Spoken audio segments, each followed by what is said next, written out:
We are live. We're active. We are back. Welcome to the Aftershow Podcast. I am your host, Sadot the Gamer, with Casual Avenger and jayshockblast, and we are on YouTube again. Yeah, congrats. Yay. Never should have come to this. Yay. I fought hard for you, and I had nothing to do with you coming back. And I appreciate that.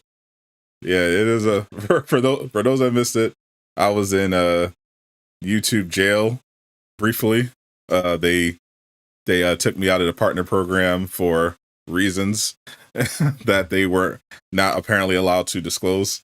and now we're back after I reapplied, and surprise, my channel is not in violation of any rules, and I remain strike free. So we got to make up for lost time. So we're starting off with the Aftershow Podcast. Appreciate everyone who followed me over on Twitch and followed me over on TikTok while I was on my hiatus from YouTube. Appreciate all of you. Appreciate everyone who was very loud on Twitter, directed like jayshockblast, directed at YouTube support and YouTube creators. That definitely was very much appreciated. So we are back for now. Everything should be okay. So become a member, ! Join, support the boy, because Daddy's got some revenue to make up for. so all appreciate it. We got another great show for you. We're going to be talking DC because holy, did that blow up. Hey, remember that time in the last week's episode when Jay was like, hey, I think they should just blow it up and start over? Well, yeah, that's what's happening. And so far people are taking it very well, as will the responses have been 100% positive, as we'll get into in a minute. We'll also be talking about Spider-Man 2, because we got that release date finally, as well as a little Marvel's Avengers and everything going on there with their cinematic universe and what have you. But first, how you doing, fellas? It's been a stressful week, hasn't it? Yeah, it's been stressful. I had my second hard drive crash of the year. Oof. After going my entire life never having like an HD crash, and now I've had 2 Samsung SSDs crash in the last 9 months. Makes no sense to me. I mean, I don't know. I was frustrated. I had a very important video I needed to edit, and it got shelved. Oof. So it is what it is. But I'm just thankful I bought that 3-year warranty, because whew, yeah. See? They switched me out to a WD black this time, so we'll hopefully be good from there. Yeah, I'm glad Jay got blacked. What's up, Casual? Yeah. Well, I'm gonna speak on that in a second, but go ahead, Casual. How are you doing? Like I said, I can't complain, man. I'm still around kicking it, so I can't complain too much. I bet. Can I have a moment, okay? Because the 3 of us, all right. You guys are my friends, and we make jokes. Allegedly, all right.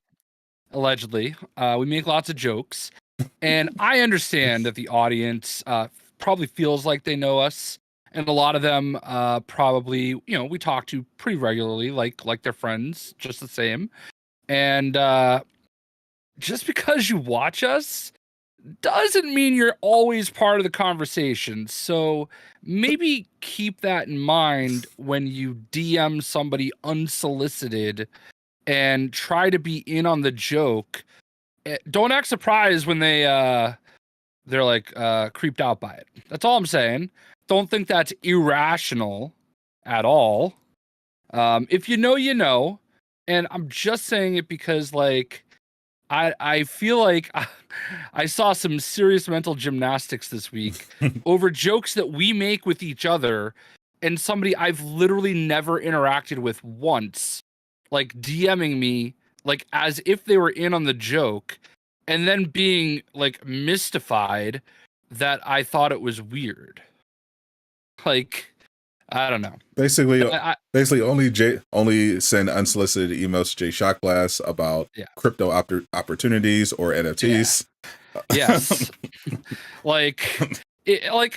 I'm pretty easygoing, but like, I don't know. Don't sit there and come after me and saying that I have white fragility because I can't like let some weirdo that spends every day of their life arguing with people on the internet make a racial joke at me in the DMs because they think they're part of the conversation.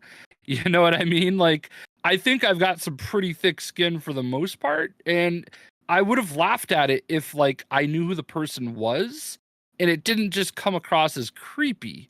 And I don't know, you guys saw it and I'm pretty sure you felt the same way. Agree, Jay. Your whiteness is anything but fragile. Yeah.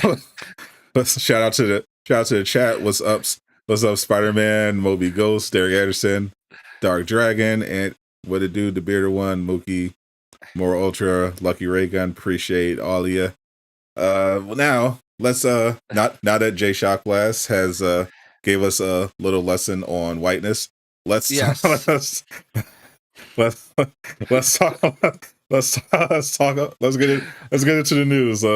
So this week, DC kind of imploded because James Gunn officially made this. Listen to me. Listen to Jay Shockblast. So direct all of your anger at Jay Shockblast. He listened to Jay Shockblast and he told Henry Cavill to kick rocks and he will not be Superman anymore. And also looks like the status of Wonder Woman is also up in the air. And allegedly, I just read this over the last 24 hours. Apparently, Gal Gadot's Wonder Woman and Henry Cavill Superman were supposed to be in the new Flash movie. They had cutscenes apparently. They had scenes apparently where they were trying to stop Barry from going back in time to save his mother, but apparently all of that has been cut. They are erasing any trace of the Snyderverse. It is over, and as expected, fire James Gunn, boycott DC have been trending for the last day. These people are going to be like slobbering his knob when the first Superman movie comes out, and it's amazing, and they love it. You know what I mean? I didn't want Henry Cavill to go. I think I basically said I wouldn't mind if they held him over, but I actually support just starting fresh, start from scratch. The only downside is we don't get The Witcher back. I would have much rather him stay as The Witcher than go be Superman. If I had to choose between the two, but I guess we're gonna get Warhammer now, so that could be interesting. Could be. What do you think, Casual? Do you hate James Gunn, or are you on board?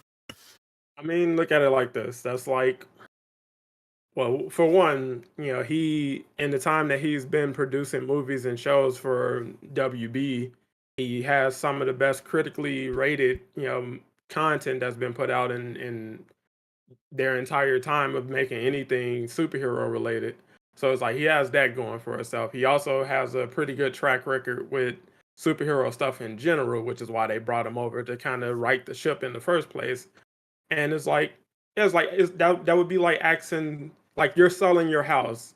People are coming to buy your house. You have new buyers interested in buying that house, but you're trying to tell them what they have to keep. Like, well, we put this waterbed in, back when we got the house, and we really want that to stay. It's like, that's not how that works. You get what I'm saying? If you're going to give him the vision and trust his vision, you have to trust that. You have to give him the freedom to really rework things from the ground up. We haven't had it, like, it's been 10 years. It's been 10 years since you got Superman and Man of Steel. You got no sequel to that. You still don't know when the sequel was coming. Like, they just barely started announcing him back because the Rock was essentially bullying them into doing that. And it's like, just let it go. Let it all go. Let's get all of this stuff off the table. Let the Snyder people go. Let all of this stuff go, and let's just try something new. and maybe it'd actually be good. It's like you can't keep doing the same stuff over and over again because we've been spinning around in the dark with this whole franchise for the longest. Um, the Wonder Woman movies, like I get, well, it's like 50-50 at this point. The first movie had positive reviews for the most part.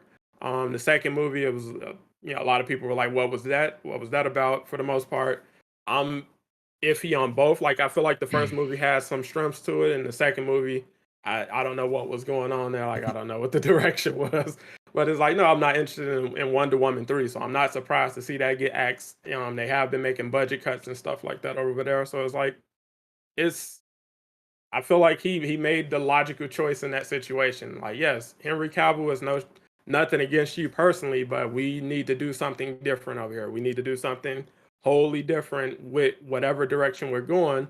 And the only reason they're keeping the Flash movie in any capacity is because one, I think they're scared of Ezra Miller coming to find them, and two, that's the one movie that offers you a clean slate. Like that movie is literally about changing the timeline and redoing everything. So it's like that's the only reason that movie makes sense.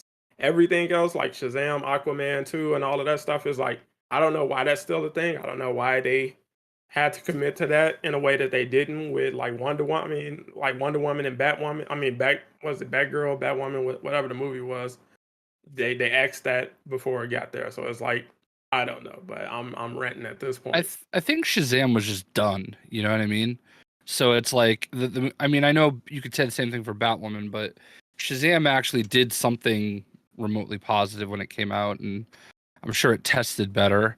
People are already familiar with it. I'm gonna be honest. I don't know why they don't just do the same thing that they did with Batwoman with the Flash. I mean, I understand that it's a good pivot point. Obviously Flashpoint, you can literally reboot off of that. So I don't know. I think they would. Yeah, go ahead. Counterpoint to what Casual said. Fired James Gunn. Boycott WB. burn it all down. Get it all. No. So I think that yes, a reboot was the way to go. Sorry, Snyder. To be very clear, Snyderverse cultists. No one wants the Snyderverse back except you. It wasn't that good. But what did come out of it that was good was some of the casting. Mainly Henry Cavill as Superman. That is Superman, point blank, period, end of discussion. And the big problem with DC for all this time, apart from their movies, just being mid or just bad, is that there was a very clear disconnect between the fans and the studio, and also common sense and the studio. And when it comes to these superhero projects, as we're seeing, Disney struggling, you can't completely discount fan support and what they want. Now, they could have very easily set this up as a W. Sure, we're not gonna do a Man of Steel 2. We're gonna, we can get rid of, we're not gonna do Wonder Woman 3. You can do all the reboot stuff, but I don't see why you throw away Henry Cavill, because for what? You're going to do a young Superman, a younger Superman? Are we going to go back to Smallville? Like we haven't seen that story a billion times already. Yeah. Like what are we doing here? Like I understand maybe at the very minimum they should have kept Henry Cavill as Superman and brought back Ben Affleck. Either have him be Batman, or if you want to go younger for Batman, fine. You've got Robert Pattinson literally right there. Let Ben Affleck direct one of your DC projects. He's a very good director, and that sounds like that's something that still might be in the works. But the Henry Cavill thing to me just felt personal. And I don't know. He says that they're leaving the door open to bring him back at a later date as an older Superman. So, I mean, there's a possibility that we could see him again. I get it too, though, because I feel like I feel like what they should do, because it is DC, it is Superman, it is Batman. I feel like they need to find a core group of Justice League characters that are young, that look the part, and are willing to dedicate the next 10 to 15 years of their lives to the Justice League. You know what I mean? So get somebody that that you can take and build and turn them into a superstar, because that's exactly what these roles are going to do. So if you just get a really, really talented young actor, maybe a little unknown, a little green, and you just mold them, that's a huge opportunity. They didn't have to do all that. They had to go that far, though. I mean, no, right. I mean, the MCU started with Robert Downey Jr. Yeah, Robert Downey Jr. on a rebound, though. On a rebound, but Robert Downey Jr. He wasn't exactly a TikTok age youth. Yeah. Coming. And I'm not saying they have to be like completely unknown, you know what I mean? But like, there's plenty of young actors that are out there that are just building a name for themselves. And you look at like Chris Evans, okay? Right. Yeah, he had done some stuff, but like I feel like Captain America really catapulted him. For sure. Like he didn't have a lot of massive stuff before that. Captain America really and truly put him on the map as a megastar. And that's someone that I'm talking about. And he was able to dedicate all those prime years of his career, being Captain America. And, we felt differently about him at the beginning than we do now. I remember when Chris Hemsworth was cast as Thor, I was actually disappointed. I didn't know who he was. I was one of those, Triple H should be Thor. He looks like Thor. Yeah, I know. I was wrong. Oh, that was an L take. Rare jayshockblast. Holy, was that absolutely. Holy, that was a big thing at the time, though. That was a big thing. There were a lot of people out there like, Triple H should be Thor. You know what I mean? Of all the names you could have thrown out, Triple H would have never been a thing. That never even occurred to me. What? He doesn't even look like him. That was a thing back then. It was a thing. I could see him as Kratos. Thor? No. Well, now he's old, so he could definitely be Kratos, but whatever. I mean, that's... Even when he was younger. Triple H? Yeah, he had the long hair. He had the... That's not the handlebar mustache. You need more than... No. It was a thing. It was a thing. You can Google it. It was a thing back then. If you saw him in Blade 3, I don't think you would be asking for him in any capacity. Facts. Hell no. Well, back then we were going off of having, terrible, superhero movies. But also, so like, look how the first Thor movie did, though. And how it was received. Like, I feel like at the very least, if you were bring back the most popular of the Snyderverse actors, Henry Cavill, and that way, because we all know how hard it is to get a Superman movie to work. How many people have tried since Christopher Reeves to make Superman happen? It's not easy to pull off. It's not easy to introduce Superman and do it well. And you got someone who looks the part perfectly and has millions of fans. So at the very least, if you're starting a new universe, you're starting a new DC universe with a brand new Superman movie, at least you would have the security baked in of Henry Cavill, because okay, at the very least, we obviously have to make sure the movie's good and everything like that, but at the very least, we know Henry Cavill fans, Snyderverse fans will at least show up to support Henry Cavill as in a Superman movie. Now you not only have to deal with the issues that all these superhero movies deal with when they're introducing a new unknown actor. It's like, okay, well, now it's like, okay, well, who's the new Superman going to be? And then you're going to have people that unfairly are going to be judging them like, oh, well, they're not Henry Cavill, so I'm going to hate on them all the bat. Like, you don't need that. Like, you don't need to go into your new universe with bad will when it could have been avoided by just casting Henry Cavill, reboot everything else. It wasn't that hard. Like, I would say this. When Man of Steel first came out, nobody really knew who the hell Henry Cavill was. The last thing I saw him in prior to Man of Steel was a movie called The Immortals. And again, it's like his name wasn't like he wasn't like top billed or anything in that movie. So it's like you have to be willing to give anybody a chance when it's a superhero movie or something like that. Of course. Same way people gave Tom Holland a chance.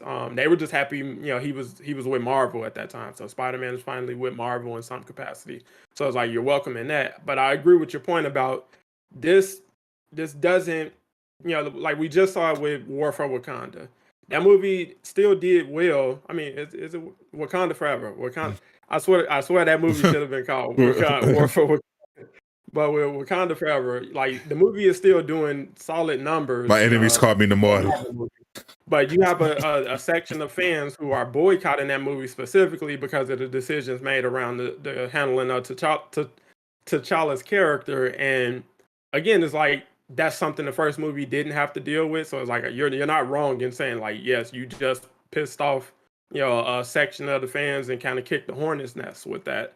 But to Jay's point, is like you have to take things in a new direction. You got to steer this ship somewhere it hasn't gone before, because whatever we've been doing for the past 10 years has not worked. It hasn't been good. Like we went from the Suicide Squad or Suicide Squad, which is the first movie, to hey, let's just add the at the front of it. So this is the kind of creativity we're doing over there. There's problems over there, and if like we can trust somebody who's got it done, or at least give him the freedom to show us what his new vision consists of.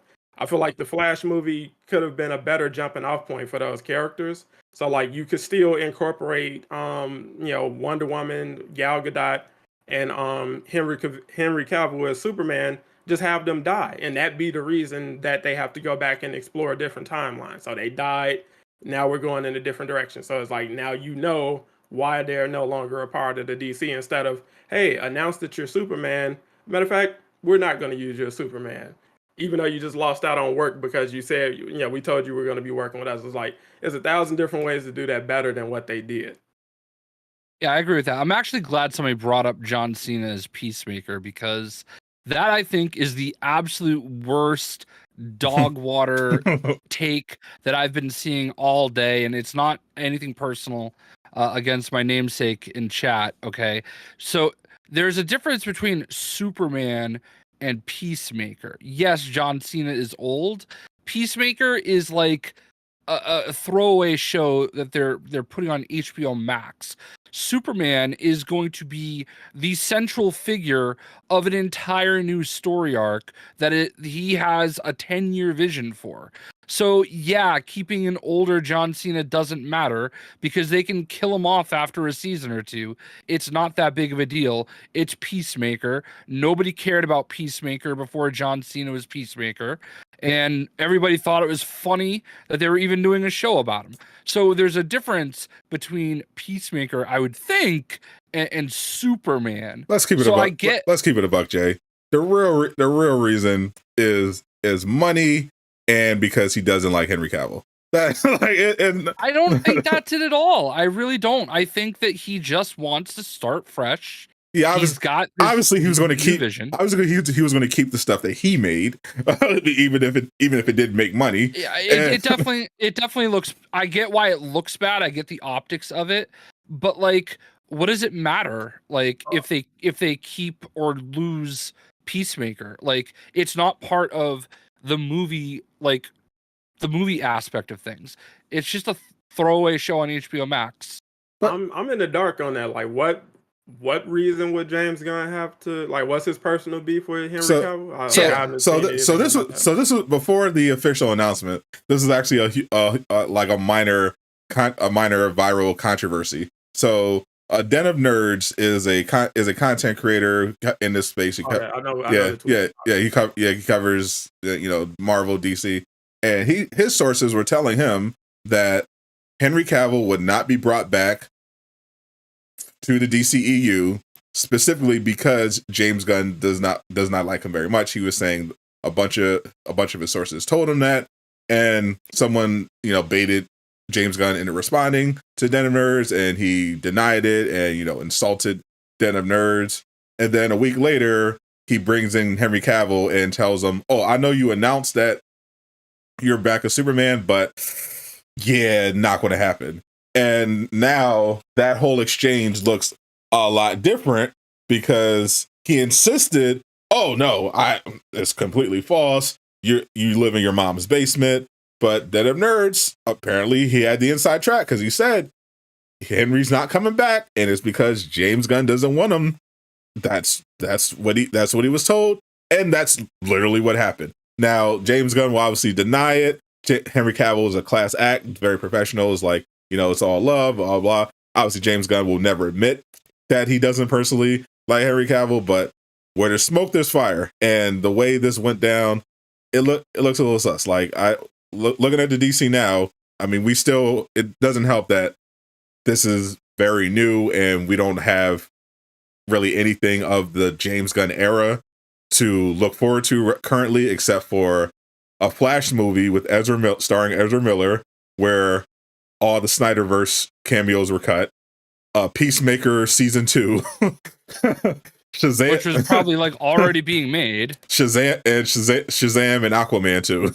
like Blue Beetle and the Joker too. Don't forget Joaquin Phoenix's Joker, the musical. There's some weird things going on timing wise with that, and the biggest thing that stands out to me is like, okay, so we announced that Henry Cavill is coming back. All of a sudden, he's not coming back, and coincidentally, Sadot gets his channel back on YouTube. I feel like you sacrificed Henry Cavill's career as Superman to get your channel back. now you put it. Now you're putting this on me. Maybe Casual Avenger is the reason why because of my support for Henry Cavill, he conspired to have my channel taken down for him so that he could spread his anti-Cavill conspiracies and hatred on YouTube without me chiming in. I see the vision. I think the court of opinion. Let's be real though. If Black Adam wasn't a complete flop, this wouldn't have happened. He wouldn't have done it because the studio would have overruled him. That's why we're getting a Joker musical. That's why we're getting Shazam 2. That's why we're getting an Aquaman 2. Because they're like, well, it may not be part of your vision, but the first one's made money. The Joker made $1 billion. Shazam, the first one, made a lot of money. Aquaman made a lot of money. Black Adam did not change the hierarchy of the DC universe. It was dog water in the box office.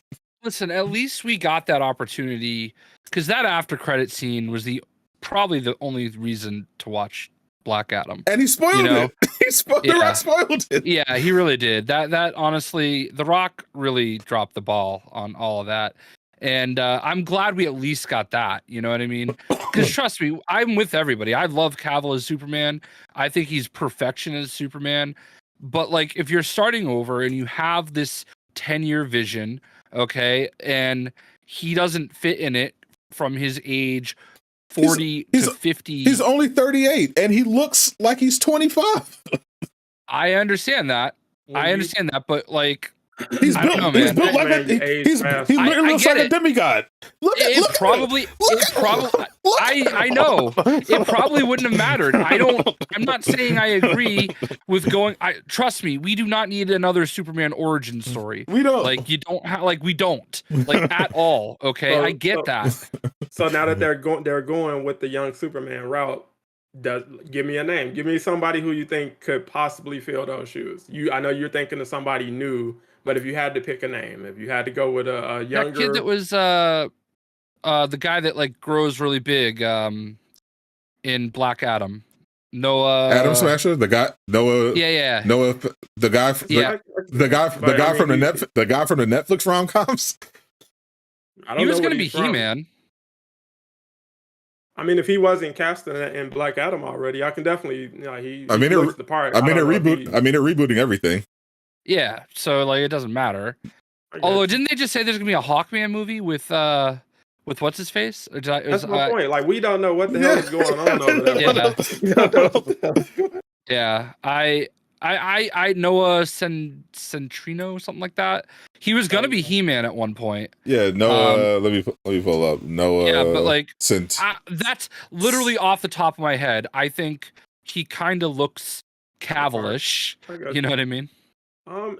Since they're trying to go in a completely different direction and you're trying to go younger, I would think some like, especially if you're looking to compete with Marvel, like in the long term, go with a big name like somebody like Samuel L. Jackson. Like I know he's Nick Fury, but for Superman. For Superman, he could be a young Superman. Like I can like imagine him without the eye patch, and just he can get a wig or something. I think all I see is Doomkiller.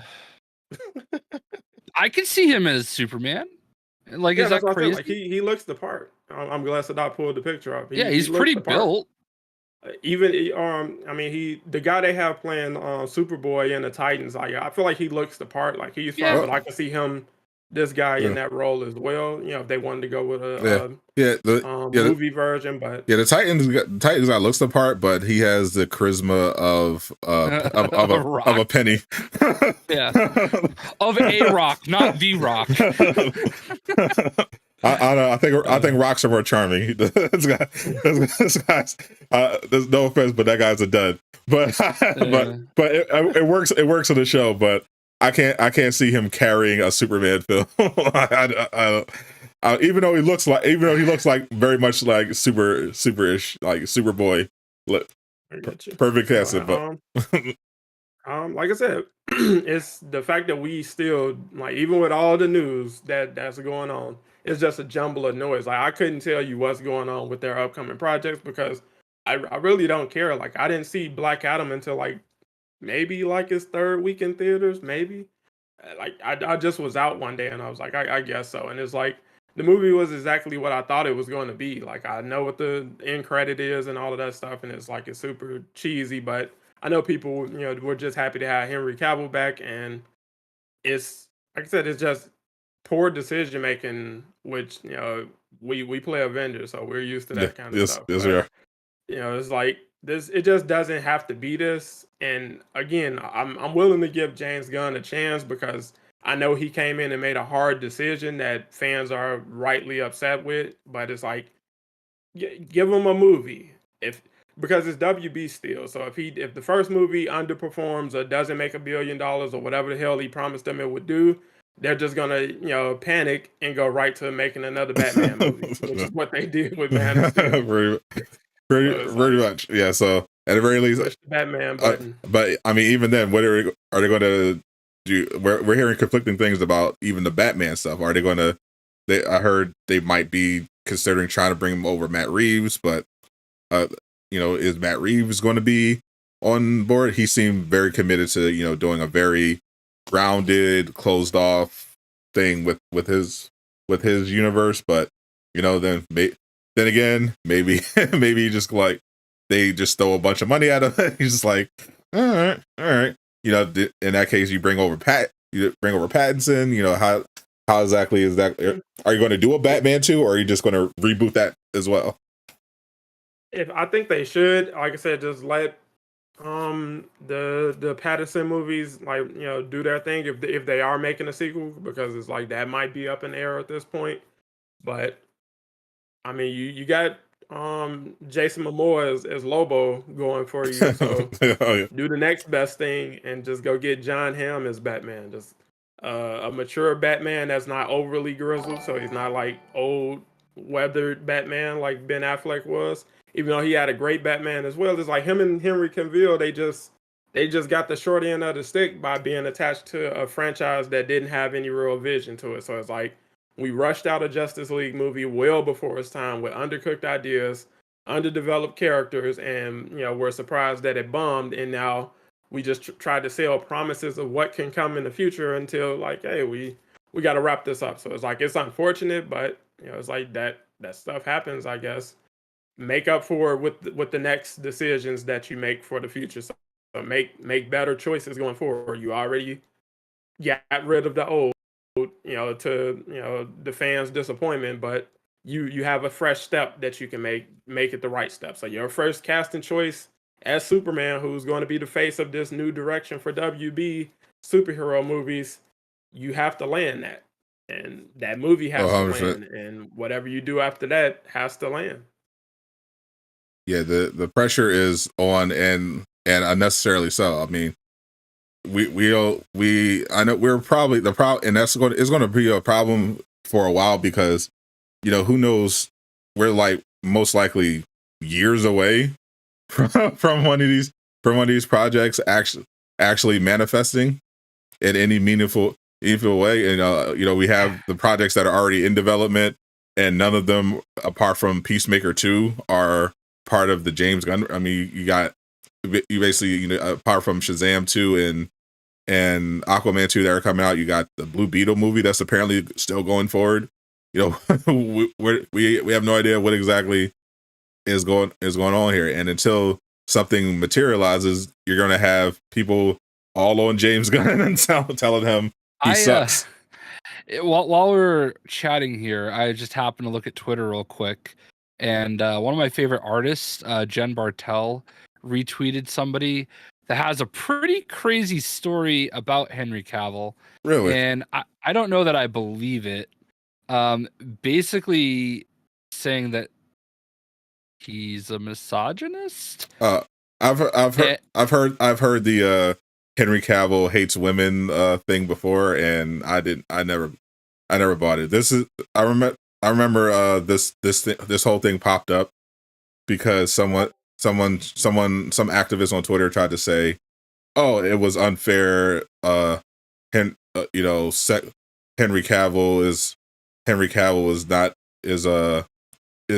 a man, and he's getting paid more to be Superman, and in reality, his Amy Adams, who played Lois Lane, she made more than him on the damn movie, so that fell apart pretty quickly. Yeah, I don't know how much it sounds like it's from some kind of a podcast, Dumois. I've never heard of it, but I don't know. It basically says that he's also very deeply addicted to video games, and like would be late for everything because he was playing video games, and did not like that the showrunner was female, and basically tried to derail everything for The Witcher. I don't know. I put it in chat for the I don't know about all that. I know Henry is a gamer. I know he does build. I believe he builds PCs. But she deleted the tweet. Yeah, but I know you enjoyed The Witcher, but love it. I personally thought it was dog water. So it has issues. Don't get me wrong.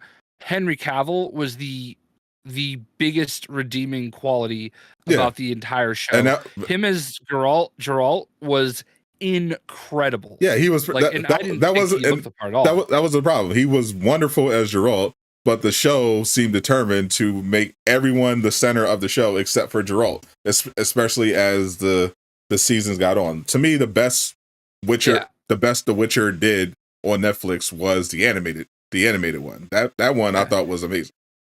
Yeah, I mean the artist deleted the tweet, so maybe I should have waited 2 more minutes. Apparently, yeah. If they're complaining about his conduct on I know he didn't like the Witcher, how they were deviating from so much from the source material. Yeah. And after a while, that's what I had heard previously too. And after what, so I could definitely see how this is a game that they play as well. If we've seen this with She-Hulk. Any criticism about She-Hulk or the writing, you're a misogynist. You hate women. It definitely sounds very much like that, because The Witcher had similar complaints about how faithful was the source material, the clunky writing, and just kind of pushing Henry Cavill's role to the side in favor of less interesting characters. Yeah. So I can definitely see a thing where they're like, oh well, Henry Cavill, he didn't like it because a woman was involved. Oh, he's a bigot. It was very disjointed, but I still loved it. Like because of him, like he was. That's why, like, literally the morning that, like, it's funny because the morning he like announced that he was out as Superman, I tweeted that I would if I could only have one, I would rather have him as the Witcher than Superman, because like I don't see any way that show survives without him. I would not. Like, I would not watch another season of that, even if he came back. I didn't even finish the last season, bro. I was so bored. I think season 2 is better than season 1. I was so bored.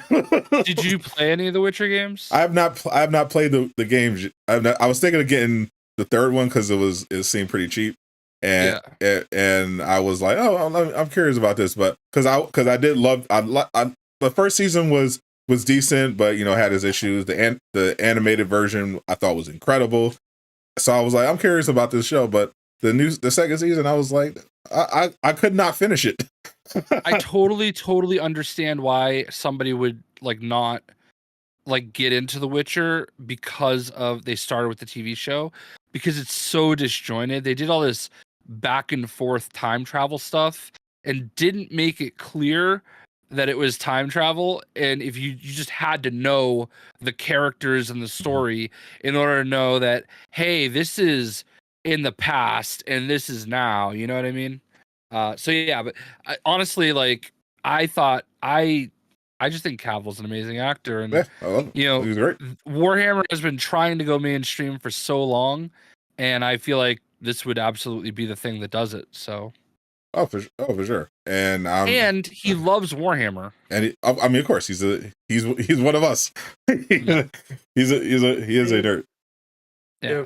If Marvel is the wizards that we believe them to be, Henry Cavill is Hyperion. Just do that. Open up the multiverse, bring Henry Cavill over as Hyperion. The world will have a Superman, because it's going to take WB a while to get their Superman off the ground, so we can have a Superman flying around Marvel. Definitely not Sentry, I'll say that. Everybody's like, oh, just make him Sentry. And I feel like most people that want to cast him as Sentry, literally have never read a piece of source material with Sentry. He would not be right for Sentry. You can make Triple H Sentry. That's somebody who deserved Triple H as the casting choice. I stand by. Triple H could be Sentry's grandpa at this point. Sentry would not make sense. He's crazy. I mean, we got an old Hank Pym. They can just make people old without. That's fair. They can de-age him now too. Look at the Mandalorian and Luke Skywalker. I would so much rather. I think he'd make more sense as Captain Britain personally, but I just want Hyperion. I honestly would take whoever. They can make Samuel L. Jackson Hyperion at this point. I just want Hyperion. I want Henry Cavill in the MCU at this point, and I want Denzel as Blue Marvel, please. Just one time, right? Just one time. That's the perfect casting. I just don't understand, especially with the Marvel show coming up. You know what I mean? Or movie. Yeah, do it. I don't know. I don't know what the hell I think we might see Hyperion in that Thunderbolts movie. That's the rumor. Yeah, the MCU is more together than DC, but they're having their issues as well, trying to recover from Phase 4. I was hearing reports that they're reevaluating the lineup of certain stuff and how they're going to proceed moving forward because of the reception of some of the projects in Phase 4. So who knows how that's going to turn out? Yeah, I saw, I forgot who posted it, which outlet posted that, but they were talking about the team that's originally supposed to be lined up to face off against Kang first. And I think it was Captain America, Falcon, and Shang-Chi. And who was the third person? There was somebody else in the group, but it's Ironheart. Might be Ironheart, but no, I forgot who it was. I forgot who the third person was, but they're not overly impressive. So it's this that sounds like an L. This just looks like an L on paper. It's what are we doing? I don't think that's the team you sent in to get things done on that level. Well, Bucket says it was Shuri. Oh, right. Shuri's black. Holy. That's that's an L. For Kang? I love all three of those characters. I think they did great in their respective properties, but it's looking at who you're going up against, it's just certain people you don't send out for that. You get what I'm saying? It's like, especially as the first wave, unless we playing this like chess and we using those people as the pawn. So let's see what he can do. You guys go get him. You get what I'm saying? If it's a move like that, it's like I get it, but it's like that's a rough lineup. And then it's like you got people making complaints about the Thunderbolts lineup and stuff. So it's like Marvel definitely has some things to sort out themselves, but they're still in a far better position than I mean, DC. the Thunderbolts movie is literally just Black Widow with Winter Soldier, Black Widow 2 with Winter Soldier. I'm glad you brought up Black Widow though. It's like Marvel keeps getting passes for doing stuff like that. Like we have asked for a Black Widow and Hawkeye movie for years, and they were like, "Okay, we hear you. We're gonna use both of these characters' namesake to make a project just to pass off the torch." So these people are playing second fiddle in their own title movie or title show. So the show is called Hawkeye, but he's a background character. He's a side character. It's called Black Widow, but the real star is Yelena. Like everything was written around making people fall in love with Yelena's character. And it's like, why would you do those people like that, bro? Like they've been with your franchise for over 10 years, and this is what you do when you finally are supposed to get them the spotlight. This is what we do, and it's like we just give Marvel a pass for stuff like that. It's like I don't get Marvel a pass. I'm on their head every time they do something dumb like that, because I've definitely noticed the drop of quality. Like the Black Widow thing was just inexcusable. They waited way too long to do a Black Widow movie for just ridiculous reasons. Like people are yelling about the MCU right now, but they literally didn't. Literally, the only reason we didn't get a Black Widow movie sooner is because they didn't believe in a female-led superhero movie once upon a time. And by the time they finally got around to it, they had already killed her off. They had already killed her off in the MCU.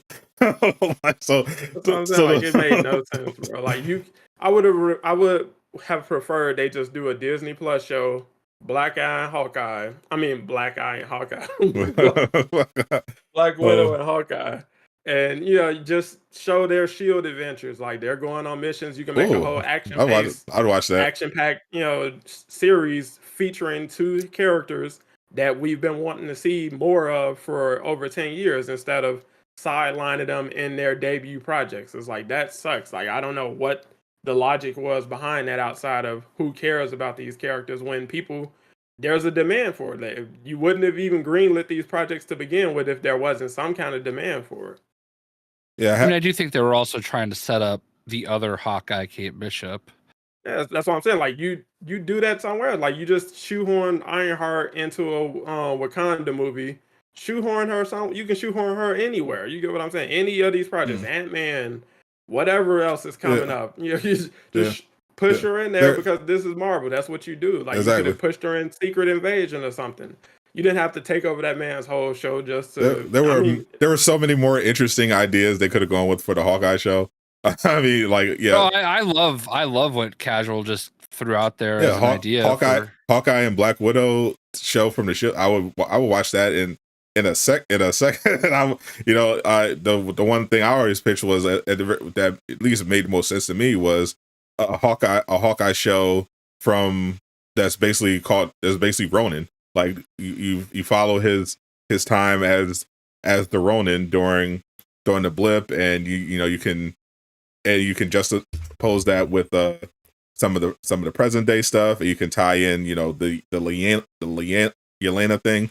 That would have made sense. Like it would have been a more focused show. It's like, okay, it's mainly about his Ronin days and him dealing with the death of Natasha and coming to grips with that, and then you throw in the Black Widow assassination thing, and that's a more focused and interesting show instead of the dog that we got with 5 different origin stories shoved in there. Like, oh, I know it's called Hawkeye, but it's actually called the Kate Bishop Echo show with Kingpin. I mean, I obviously like that show more than you guys, but I thought what's her face was great as Kate. They paid top dollar for jayshockblast approval. Oh, somebody's got to.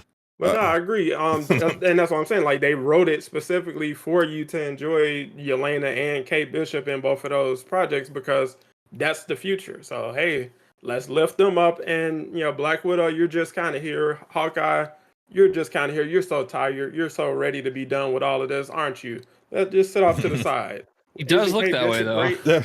And it's like give them one last hurrah. Like let them really go out with a bang, showing off what they can do. And you can still, even if you want to shoehorn Kate Bishop into that show, still you can. Oh, he saved her. That was her inspiration. You get what I'm saying? So young Kate Bishop is saved by Hawkeye. I mean, the story with him saving her during the invasion and everything. Did he save her or did she just see him? I think she just saw him. She saw Kind him. of saved him, yeah. She saw him. So He kind of saved her. it's like it works. What you wrote works, but it's like at what expense? That's ultimately what I'm saying. Him and Black Widow definitely got the short end of the straw. Yeah, and I'm not seeing how big a Kate Bishop only project is going to do at this point. Like it doesn't seem like she just seems destined to be an ensemble character, and I'm find a hard time believing they'll be able to really pull off because people like Haley Steinfeld. She did well, but Kate Bishop is. I mean, it's not there. Like we want. Like Iman Vellani was amazing as Miss Marvel, but no one watched the show. I think a lot of the Disney Plus shows, and this kind of goes for even like the Star Wars stuff. They've got like this soundstage, and it's supposed to be revolutionary, and it lets them do a lot of stuff in house without having to go on scene and stuff like that. It was kind of like a thing they had to do mostly because of COVID. And I think that's a crutch for them that's really hurting them. I think they're using it way too much and the product is suffering. And let's face it, like we pay like what, $5 a month for Disney Plus? Like they're Disney, I get it, but they're also going to make money. And like these shows they're putting out there are up to that budget, you know what I mean? They're not, that's the thing though. They're not making money. they're basically relying on their parks at this point to carry, and even that has been heard. Disney has lost a ton of money over the last couple of years. It's insane. Yeah. Well, I mean, it hasn't really been because of the Marvel movies, but like the Disney Plus stuff, like that's why the Disney Plus stuff is weaker and why they push a lot of dialogue driven scenes. Because they're trying to like pad the numbers, even as amazing as Andor was. Okay, like I loved Andor, but it was a lot of dialogue. It was a lot of long, drawn out scenes that are great, but it wasn't like as action filled. Andor literally could have been 6 episodes. Oh right, for sure. And that's because and there would have been 6 amazing episodes. I loved Andor. It would have been incredible at 6. But like they that's one of the downsides of what they've been doing is there hasn't been as much on like scene like filming, you know what I mean? Like I mean I just saw in Black Panther there's a scene that was filmed in my city, Worcester. It's like during the chases, some of that is downtown Worcester, and then there was Madam Web was also filming in my town. I drove by like where they were filming. They weren't actually filming at the time, but I could see like all the production and everything. So like you could tell with the movies because they know they're going to get this big, revenue from the actual theaters and everything, that they're putting the time and effort into being on site, being on scene, and making those believable sequences. Whereas with the TV shows, yeah, there's a little bit of it here and there, and Hawkeye certainly had it a lot more, but like a lot of these are just they're not, and that's where they suffer. I get you. I think yes, we are getting way too removed from just shooting on location because that adds an element to your movie that you just cannot replicate by filtering it in on a green screen. Because if you watch these movies, especially like I really started taking notice of it back in like Civil War, it's like the background just looks super washed out. And the CGI character, so like Iron Man, he isn't in suit anymore. Like he used to have to wear actual physical copy of the suit to some degree, and they'll just film them from like the top up, or like just his top half and things like that. They're not even doing stuff like that anymore, and it's like you can tell that like the suit detail doesn't look great. Fully CGI characters like Spider-Man, it's hit or miss. Like comparing what we're seeing with Spider-Man in Marvel and the MCU movies with the Sony Spider-Man movies is like it's like night and day, because these are people actually in a suit performing these stunts to a degree. So it's like it looks a lot better, and I think it is, coming down to what you're saying, like we're just cutting budgets, or yeah, I mean, cutting corners where we can, because exactly we're not making a return on this the way we are with our movies. Look at War for Wakanda. I mean, Wakanda Forever as a there were some bad scenes in that. I mean, the Ironheart's final suit. I mean, Jesus Christ. Like, yeah, there was some really obvious green screen stuff in that. Look at like Mark Ruffalo in the Hulkbuster suit. That looked super awkward. Bro, like so, yeah, there were a lot of spots like that like, and then everything we learned about the VFX, no wonder, like they're completely overworking them. They're completely overworking them. I phoned it in too. Like, this is my third project. Like, they made a joke about it in She-Hulk. Like, all the visual VFX artists, they're already on to the next project, and they played the Wakanda sound. It's like, if I had to work under those conditions, my background would look just like this in the Marvel movies. And keep in mind, I actually think Ryan Coogler is like amazing, and I was actually just a little. I don't know how much he had to do with, that final CGI fest, but yeah, like I was a little disappointed in that. It's probably a Kevin. It's a Kevin Feige production. that kind of stuff, does take you out of the movie. Like Shang-Chi, I really like that movie, but it's like with all of these movies, when we get to the third act, we just go to CGI land, and I'm just watching a ton of stuff just happen on screen. So we got dragons flying around.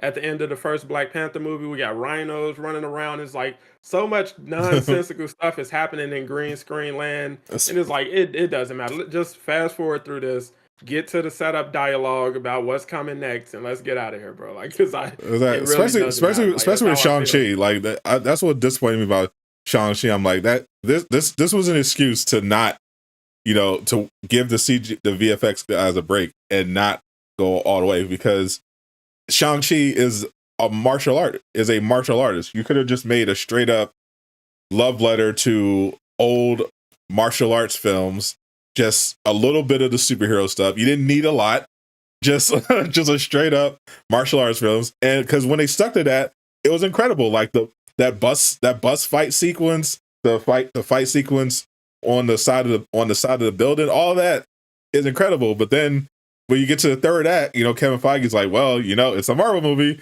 and now it just turns into Dragon Ball Evolution, and it completely took me out of the movie when it goes from this beautiful, well choreographed martial arts to flying kamehamehas and the side character with the guy all of a sudden learning how to shoot arrows in like 2 hours. It's like what are we watching here?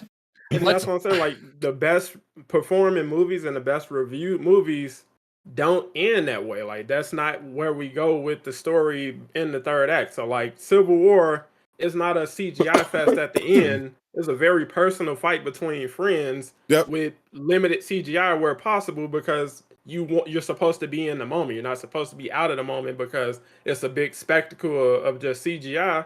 It's like those are the movies that have the most heart and that stick with you a little longer than, remember the rhinos came out in Black Panther? It's like, that's where you lost me. We got two cat dudes in vulnerable suits scratching on each other doing nothing. It's like, what am I watching? Like, what am I supposed to be invested in this? And it's like, it doesn't even look good. It looks like this is something off the PS3 or something. It's like, what are we watching?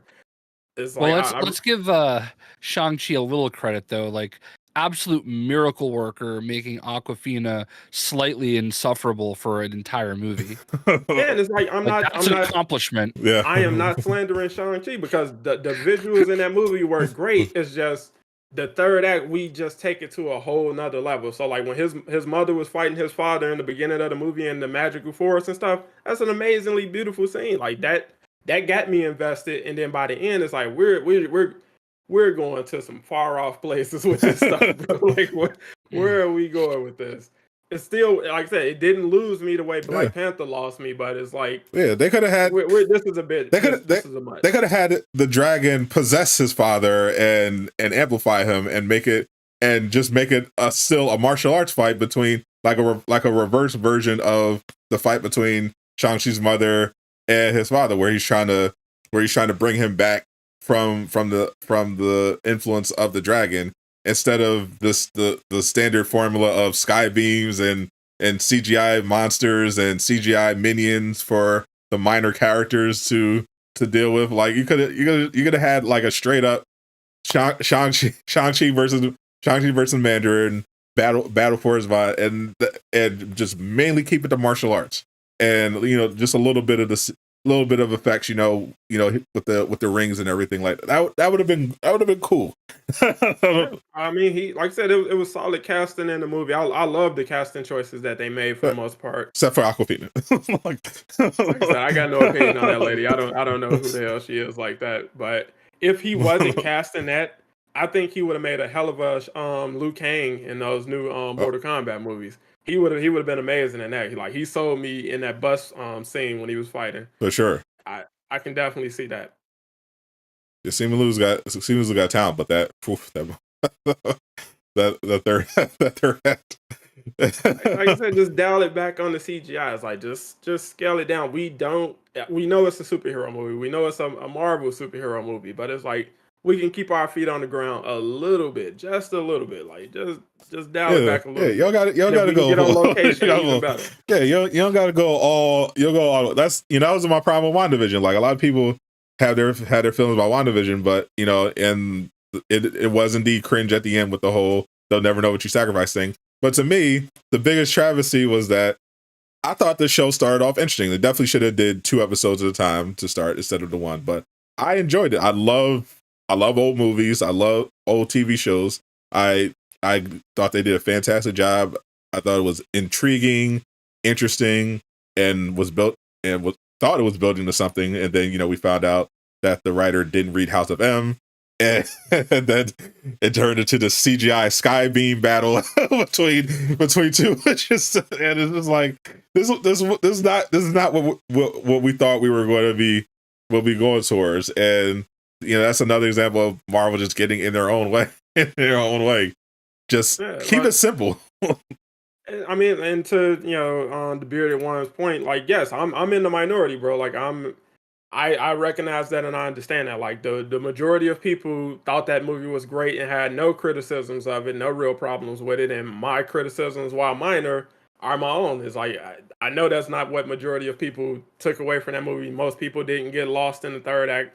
They thought the spectacle was amazing and stuff, but it's predictable at this point. So the people who criticize the Marvel movies for being too formulaic and following a very strict pattern with these movies, that's the kind of stuff they're talking about. And it's like, I get it that the general fan isn't, picking up on that kind of stuff. So it's like, I can ruin the ending, or not even just the ending. I can rip apart the script for Endgame in general, because that's one of the worst written movies in Marvel, period. But I don't, and it's like, I know people enjoy the movie for what it was. You got the fan moments, you got the superhero moments you were looking for, you got the experience you was looking for. But objectively, that script was pretty bad. Yeah, that's just me being honest. But what they did right was they delivered where it counted, and that was mainly the third act. The fan service. They delivered on that for the most part. And that's why people generally remember Endgame fondly. And as the Infinity Saga made a ton of money. Shang-Chi unfortunately did not make any money, but people, made money. But yeah, it made money. Some money. It did not make a lot, but people did enjoy it because there was a lot to enjoy. But again, it could have been much better. And I think it started with that third act. I thought even me in the theater was like, okay, can we, like, like when we got right into the second act, I was like, okay, can we kind of, and then the third act, I was like, oh, what's this? but hopefully they'll learn for the sequel. It's like, I mean, like I said, the sky's still the limit with Marvel in general. So it's like any criticism you throw at them doesn't stick. It's like they got that franchise spray with Pam or something. Like nothing sticks, no negativity sticks to them. They can just do whatever they want and just keep rolling. She-Hulk, one of the most negatively criticized projects they've put together, and we're just rolling into the sunset. You get what I'm saying? It's like that didn't slow them down in the least. I mean, it made them pause because no one watched that show either. Like when they saw that they weren't getting those Disney Plus subscriptions that they were hoping for, and they weren't getting the ratings, they were like, well, let's maybe move some things around. let's maybe look at some stuff. Phase 4 was when we saw Marvel maybe wasn't all powerful. We let the Infinity Saga kind of blind us to some of the flaws because obviously every movie wasn't perfect, but overall it was coherent. It was some really good stuff, and it had a satisfying payoff. And whereas with Phase 4, it just felt very disjointed, jumbled. You had a much higher volume of projects, but a much lower average quality of those projects, and we started seeing it reflect a little bit in the box office as well as in the ratings in the subscriptions of Disney Plus.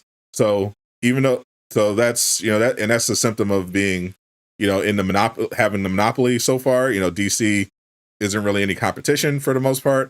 Sony isn't really Sony's the best thing Sony has going for them is Spider-Man, and they're kind of sharing that with COVID with Disney. Was a factor in some of the financial showings of those movies of Phase 4. Yeah, Shang-Chi was one of the highest grossing films of the year, like all things considered. Yeah, COVID definitely played a role, but at the same time, like we know we've also seen movies who had some similar concerns that perform well, and show wise it's definitely hard because shows should be doing way better. Most shows that in COVID, but No Way Home made over $1 billion. I was just about to say, like, people showed up. Spider-Man. You're really going to compare Spider-Man and Top Gun Maverick and Shang-Chi? Top Gun Maverick made over $1 billion. Top Gun is a legendary film. Again, Shang-Chi. Tom Cruise is 100 years old. The average. That movie came out 40 years ago. Dude on the streets of Kansas doesn't know who Shang-Chi is. You know what I mean? Yeah, and that's what I'm saying. Like, given what you just put in the context, it's still, the movie was a success, you know what I'm saying, given that context. Like, this isn't a well-known Marvel character by any means. If you're not overly familiar with the character from the comics, you don't know who the hell Shang-Chi is, and you didn't know who he was prior to that movie. And again, it's just, they're putting him into the consciousness of the general public by putting him on display in those movies. And it's good. That's actually good. He was recently speaking about having those doors open to him where other projects, like I think he was talking about Quentin Tarantino. He was just saying, like, Hollywood in general may not have had that door open for him if it wasn't for Marvel. So it's like, I genuinely think they're doing good, but it's like they do have a couple missteps here and there. I mean that's a trade-off for using characters that don't have that built-in fan base. Like usually how it would work is you would say, okay, this comic is doing really well. It's got a very solid back end. It's making money. Okay, let's adapt it. There's hype, there's heat here. I think it can work. And instead, Marvel is looking at stuff that's not performing well in the comics. And it's like, well, it'll probably be fine. We're Marvel. We can make it work. And I think they started looking at check boxes and making sure they had them all filled is really what it comes down to. That was basically Eternals. Yeah. Like no, I forgot about that. I forgot that even came out. Like no one knew who those characters. Even the comic fans didn't know who those characters were. Yeah, very, very, very true. It's like, stuff like that is like, you can see the cracks in, the whole connected universe theory thing, with stuff like that. You got a giant celestial coming out of the ground, and no one has any real reaction to that. How many movies come out since the Eternals with no mention of a giant frozen Listen, celestial coming I out for the one am ground? very happy Eternals happened, because I ended up getting Cersei and crap, what's the Icarus? Stark boys? Icarus.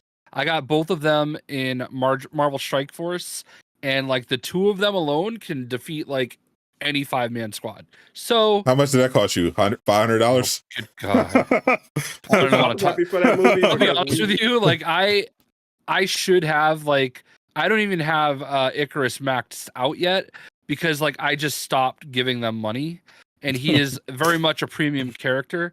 So I've been like slowly building him, but even as only a 6 out of 7 star, like he's like easily my best character and wipes everybody. Marvel, And I'm like so close to 7 stars Marvel doing it the freeway. sponsored by Strike Force. Go God, I wish. go download and buy that. Use credit code jayshockblast for all your Marvel Strike Force needs. But yeah, like even with the criticisms that the Eternals got, like they gave us another version of Superman in Marvel. Like that's Marvel's take on Superman to a degree. Briefly until he threw himself into the sun. He flew into the sun. They threw in a speedster, like one of the best speedsters in superhero movies in general. Like she had one of the best scenes in the movie, and it's like, thank you, Eternals, I guess. Is Future Revolution even still a game? Yeah, I thought is that still I haven't heard anything about it anytime recently. It took me a minute to remember what that was. I'm like, is that a movie? Remember when that was the Avenger killer? Yeah. Last I heard, I thought the devs were like out, like they were shut. They're basically done with support for that game. That game. Speaking of pay to win, like I mean Marvel still got plenty of other games, and that segues us nicely into Marvel Spider-Man 2, which had a nice little week. We had some, as Bob Duckenweed would say, some cheeky little posts from some of the developers. We shout out to Aaron over on the community side, James, the community director, and they started post some stuff, a GIF here and there, little something, and people were like, oh, does this mean the showcase, the gameplay trailer, and then we saw it pop up in the PlayStation Store for a wish list, and then someone had fall 2023 in their bio, and now Insomniac Games officially put it out there. So that's their push before vacation. What do you guys think of the Spider-Man 2 marketing for this week? Spider-Man fans. I know Jay Shopblast. I know Jay Shopblast is going to have a hot take here, because he is, of course, we have to acknowledge this beforehand. He is a pony hating Xbot, but we still love to hear your takes. literally have a red Xbox or a PlayStation. See, I just bought. I literally just spent money on this thing right here from Razer. It is a controller stand that charges your controller, $40. Sit here, just put my controller on, and what's in the background? We will never know. I'm on the PlayStation. No, that's a Halo Xbox. It's actually an Xbox that he built specifically to look like a PlayStation to throw us off. He put the case in a PlayStation 5 on top of it. I guess it's the cosplay. I listen. The only reason to own a PlayStation is Spider-Man, to be honest with you. Well, and Ghost of Tsushima, of course. Notorious Ghost of Tsushima fan, Jay Shockblast. Allegedly. literally met the man. Allegedly. Definitely. I have pictures. Anyway, Deep fake. yeah. Yeah. That guy could not have been nicer, by the way. I think he was surprised that somebody was there to meet him, but I was the first. That's why he's a W. That's why he's a W man. Yeah. Humble, Yeah. even though he is amazing. But even Spider-Man is something that, jayshockblast, notorious pony hater, cannot deny. I mean, that's one of the biggest reasons why I have a PlayStation. Spider-Man. I have the Spider-Man PlayStation, the PS4. It's sitting upstairs. I won't sell it. Look, I just hate the way that people hassle them. Like they feel like they are entitled to being in on the dev meetings. They need to know every step of the process. They want to know, what they had for lunch and go through their stools to see if there's any Spider-Mans in it. Like it's gross. Yeah, did you see I know a couple of us were retweeting it, but somebody was like, if you don't care about the fans because you haven't shown a trailer yet. Yeah, they had the perfect response to that. Like, actually, it's because we care about the fans that we haven't shown a trailer yet. Like, I just don't get it, man. Like, just leave them alone. You're going to see something when you see something. The game is going to be out next fall. We all knew that. Like, we know that they're going to wait for the prime time season, just like they did for Miles, just like they did for the first Spider-Man game. Like, we know this. It's literally gaming 101 for blockbusters. Like, let's not pretend. It's coming out next fall. We knew that. Like, when they're ready, they're ready. You know what I mean? I don't get it. I get you. I think I replied to that, or it was either you or Lejeune or somebody I responded to about that. We actually made the person delete their tweet. But it's like, bro, like it's just weird nowadays. Like, again, we're from a different time though, so it's like we're before the internet dominated your everyday existence. Like every aspect of your day is around social media, immediate news, and things like that. So it's like, yeah, especially Jay. I'm used to living without trailers and everything. Like I had to wait for magazines to come out. Jay, yeah, I had to go to CVS and look at the back. Ooh, is the new what was the magazine back then? Wizard? That was a comic magazine. I don't know. I'm not old like y'all. Dude, you're like 5 years younger than me. Yeah. Back in y'all day, all y'all had was the radio. So I had internet at my house. Seriously, like I remember, like you don't know about a movie until you see a trailer for it in the theater. So I went to see something completely different, and now we got a teaser for Spider-Man. It's like, holy shit, they're making a Spider-Man movie? Yeah. Who knew? But now we know who's on the project, what they ate this week. Who else is coming on the project, what's coming after that project, the next 10 films after that one. Is like, it's crazy. And like we were just doing the same thing with Gotham Knights. They didn't announce or show any trailers for Heroic Assault. Oh, I think it might be canceled, it might be delayed, and like we were doing that even up to the day it's supposed to be announced. It's like, bro, relax.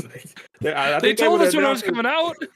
Yeah, but that's really the show. Is like, hey, it's coming. All right. And guys, then not only did it come out, sorry, I didn't mean to cut you out. No, you good. Then not only did it come out, they gave us like a whole extra mode that they didn't even tell us about. It's just no patience. To be fair, they definitely should have promoted something before like the day of, like, because a lot of people had bounced off of Gotham Knights, so it definitely would have helped to get a little bit of build up going into it. So, like I said, I can agree with that, but to be like, oh well, there has to be a problem because they didn't say anything. It's like that shows how ravenous people are for just constant news and updates about stuff like that, which is why you have so many people just making up shit nowadays. Hey, this person is going to be in Multiverse of Madness. Trust me, bro. You get what I'm saying? It's like, yeah, Doctor Strange is coming to Marvel's Avengers. Trust me, bro. Exactly. It's like this is where we are with it. Like, people are just so desperate for the next piece of news. It's like, relax. When you see a trailer for Spider-Man 2, it's gonna be dope, bro. It's gonna be just as dope as that first trailer was. When we saw Venom come out of that alley, bro, like who saw Sadot? I saw your stream. I was watching you stream. Oh yeah, I saw you scream. bro. It sounded like almost made me lose my voice. It's dropping a Wolverine and a Spider-Man 2 with Venom. And then you got Tony Todd doing the voice of Venom. Like, bro, the game is a dub before it even came out. It's not here yet. We know it's going to be a dub. Trust the process. And as jayshockblast says, you're going to buy it anyway. Who needs a trailer? Yeah. Let's not pretend you're not going to buy it day one. Seriously, it's like just go from there. So like I said, I get it. It's just that's the times we live in. So it's like it is what it is. But I definitely think the plan ideally would have been to have that PlayStation showcase this year. Circumstances just whether it's because of jayshockblast and Phil over at Microsoft, with their takeover plan with Activision Blizzard, holding things up. But we still didn't expect Spider-Man 2 to not come out next year. It's just like we were just waiting for. Maybe it's canceled. Yeah. They haven't said anything yet. Yeah, I think I had no reason, because the reports we heard before was that the game was looking amazing. It was performing wonderfully. It was on track. So the only thing that was sus was Suicide Squad, because that was supposed to come out the same year as Gotham Knights, and then Gotham Knights continued to get support, but then with Suicide Squad we stopped. We only got that little tiny gameplay trailer at like the top of the year. Then all of a sudden we hear it's delayed out of 2022 entirely, and then we see a bunch of listings for a lot of jobs, that making it sound like the game was like really like not even nearly done. Then we hear the founders of Rocksteady are leaving. It's just like, so I understand people were worried about stuff like that, but Insomniac, it was like that seemed to just literally just been Spider-Man fans on social media just being weirdos. I think that's what it came down to. Well, the thing I don't go ahead, Jay. No, you got it. I was just saying, the thing that I don't think a lot of people like rationalize and realize is that like WB got sold because they were broke. Okay, and the games division is one of the only profitable parts of WB, but like there is that trickle down effect where like they are impacted by all of this as well. So the fact that Gotham Knights came out, the fact that Suicide Squads we can definitely confirm is still coming out, like that is a minor miracle, because everything else is getting slashed. And it's, I know nobody wants to have patience. Everybody wants things now. Damn right. And it just, you're gonna buy it when it comes out. Shut up. That is definitely how I feel. That's what I was gonna say. Like I was just hoping to see, like maybe we get lucky and get some kind of trailer at the Game Awards or something. I'm not gonna go promote that or run and ask, hey, why didn't you guys show a trailer at the Game Awards? That was just something I was hoping to see. So it's like, yeah, this is a place where they show game trailers for upcoming video games and things. So it's like, it's not implausible. You get what I'm saying? I didn't buy it for a second. I straight up told people, you think Spider-Man? Nope. I said Suicide Squad, maybe. Jedi Survivor, definitely. Marvel Spider-Man 2, not a chance in hell. It's not. We're not seeing it at the Game Awards. That's not happening. They're either going to release it themselves, or PlayStation is going to have some kind of showcase, and they're going to throw it out there along with some of their other projects. No way they drop a Marvel Spider-Man 2 trailer at the Game Awards. If they didn't drop it at the literal Marvel game showcase back in September, there's no way they're going to drop it at the Game Awards. Like, and that showcase literally had Spider-Man 2 in their hype trailer for promoting the showcase. So I'm like, yeah, there's no way this is popping up at the Game Awards. I didn't even set myself up for any disappointment. I went and was like, there's not a chance, and I was right. That wasn't happening. I was pleasantly surprised by the Suicide Squad, which I had some expectations for, but I was, not completely giving my hopes up. But I thought, that's one thing that I could see make an appearance at the Game Awards, because that's not a PlayStation exclusive, and it's definitely something that they want to get some momentum for, because we've heard so little about that game, and there's genuine concern about what's going on over at Rocksteady. So that part didn't surprise me, and I love what I saw. The Kevin Conroy tribute was fantastic. The game looks like it's going to be very, very much fun. Maybe even a Marvel's Avengers killer. How many of those have we buried? Yeah. So Cyberpunk was the one that survived.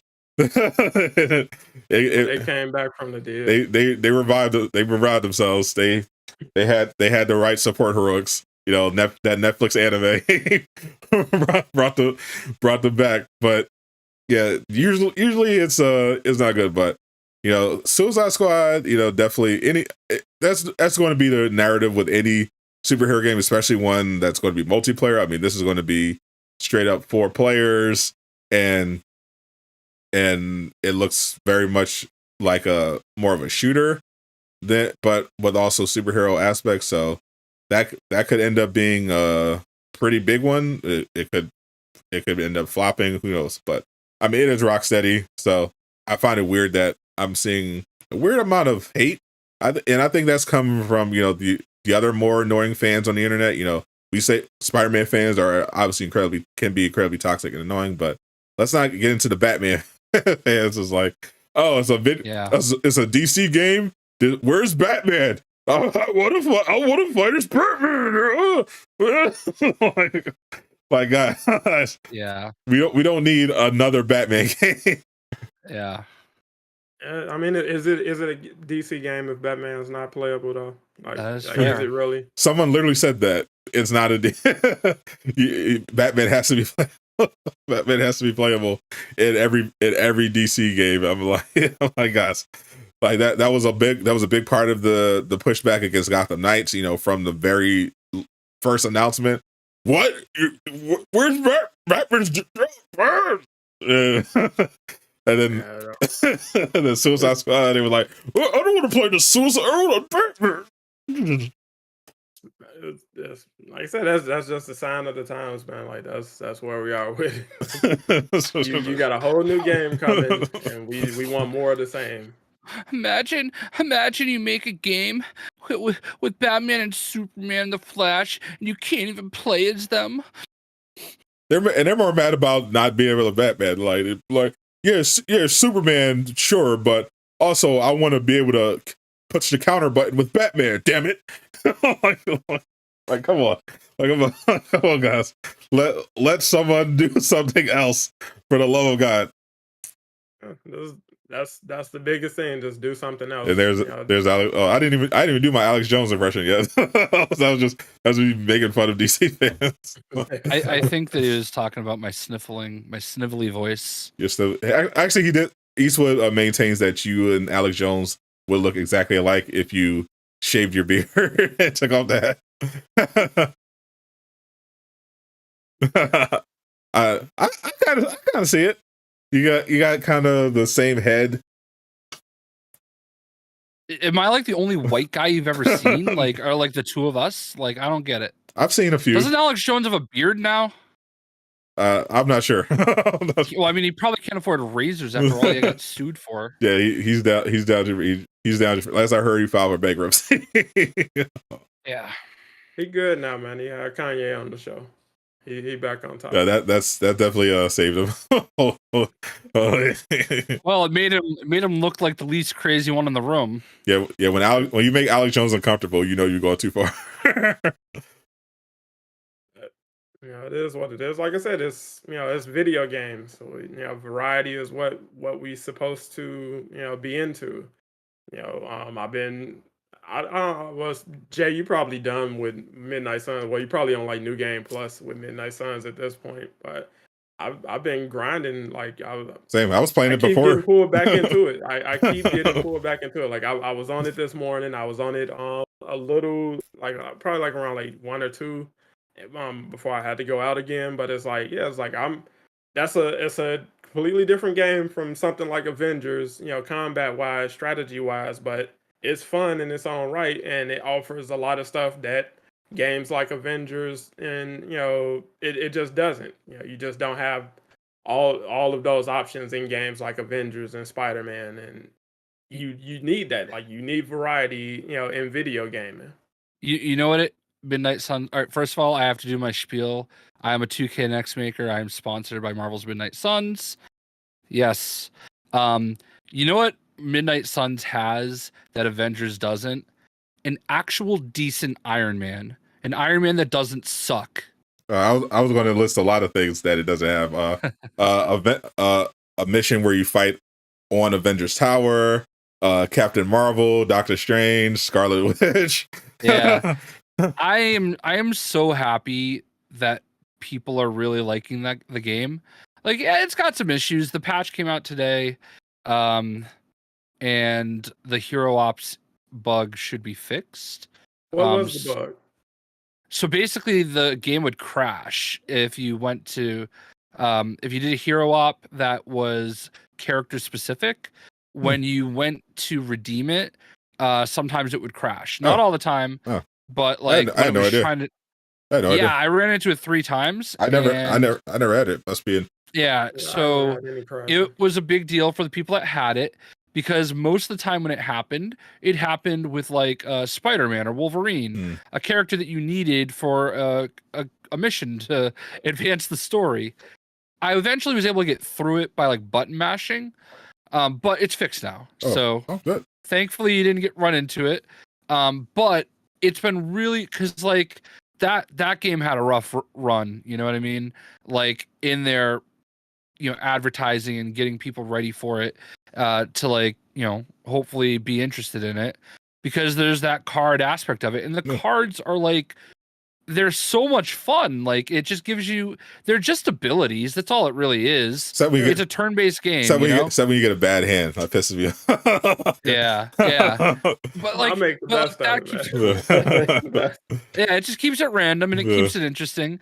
But also you just sit there and you just kind of build up, really cool cards. And I did a really fun video a couple days ago that went live last night with Tricks Ridiculous, where we went through and rated all the heroic cards. That was a fun video. Bans are pending, so you both will be banned soon. That's what happens when you play with Tricks. But it looks like you guys had a lot of fun. But and also what happens when you deviate from Marvel's Avengers. So like we've got the stereotypical comment that it's like, imagine if Marvel here's my favorite way to like respond to that. Imagine if Marvel Snap was a first person shooter and didn't have those cards. Like it's a different game and it's fun and you just take it for what it is, or you just don't play it. Not that big of a deal. And I think there's a lot of people that have given it that chance and they're finding how exciting it is to like big brain their way through these missions because like, yeah, it's like chess and that game should exist. And I love that Marvel had like the wherewithal and like the foresight to like say, hey, we love XCOM and we want an XCOM style game with our characters. And they did it. And I just, it's a game I was nervous about because I was very involved with, hearing about stuff before the game was even announced. And I was brought into the 2K Next makers because of this game. And I was nervous because I played XCOM and I was bad at it. And I just thought this was going to be just brutal. And what is that? I thought it wasn't. I just loved it. Yeah, it's like, to be fair, like objectively, it's not a great game to watch somebody else play. So like even when they were showing gameplay footage, from the developers and stuff, it's like it just wasn't grabbing me. So it's like that stuff isn't. I understand people being put off. I just wish you had an opportunity. Like they put out a demo that people can just try for free. That would probably make it an easier sale because having the hands on is a lot different than watching somebody stream. I don't disagree with that at all. Really, make decisions on the battlefield and stuff like that. Actually playing it is fun. Watching people, not so much. We need to bring demos back. Like Forspoken definitely did a big service for the game, regardless of how people feel about it. Like, I feel like more games need to do demos if they're able to, because especially if there are people who are on the fence. Like, if you're confident in your game, like, you should give people a chance. And I know there were some people who hated Forspoken from the begin with, and they just said, "Oh, I still hate it." But there are a lot of people who were on the fence about Forspoken, but they got the free demo and they gave it a shot, and they're like, "Oh, I actually like this game. This is pretty fun. Like, I can see myself getting through this." Like, I was one of the people who was excited for Forspoken from the beginning, ever since I saw the little glimpse of Project Athia back when it was called that. Some of the stuff, the dialogue and everything like that threw me off. But once I actually got to play the game, I mean, the dialogue is still cringe as fuck, but the gameplay is actually really fun for me, at least. Yeah, I already said that was my big issue is the dialogue. I still got to make some time to play it. I've been, like I said, been back on Avengers and playing Midnight Suns, but chill. You like I said, games like Elden Ring. Again, it's like that's not a game I was on board with, like, just from watching trailers and people play it. But it's like when I actually gave it a chance, when I actually got hands-on experience with it, I can see why it won Game of the Year, bro. Like, Elden Ring is an experience, bro. Like, I'm telling you, Elden Ring Game of the Year. Game of the Year was rigged. It should have gone to Stray. Stray was Game of the Year. Bro, it's a video game. God of War won Narrative of the Year, or Best Narrative, because that's mostly what you're getting from that game, a narrative experience. Cutscene of War. Cutscene of War Ragnarok. But yeah, it's like I was just watching a guy play Elden Ring with in VR, so it's like, that has to be an amazing experience, bro. Like, he was just impressed with it, and it's like you get impressed with it playing it in third person. So it's like, give games a chance and bring demo discs back. PlayStation, give us more demo discs. yeah. Please bring back the days of maybe not the disc, because I don't need to be carrying more discs. Yeah, I definitely don't miss my CD that CD collection of a PlayStation demo shit. I know what I do miss is the Dreamcast demo, where they would have like Dreamcast demos were like the best. They had a bunch of different upcoming games, and they had some heat on those demos. I think they had one demo. It was like it had Ready to Rumble, NBA 2K, Power Stone. I was like, they had some crazy stuff on there. They got to definitely get back to the demos. I remember 2K used to have demos to give people a chance to play the games before, and they went away from that. So I'm like, I think that's just a nice nod to the fans, like little give people a chance to try your game out, build some hype. I understand people who don't like that. I remember if you're not confident in your game, like say CD Projekt Red with Cyberpunk, you don't want a demo because your main game ain't playable. So I remember getting one of those PlayStation magazines with a demo disc, and it had Crash Bandicoot on it. Oh yeah, I had that. That's going. I literally had that one actually.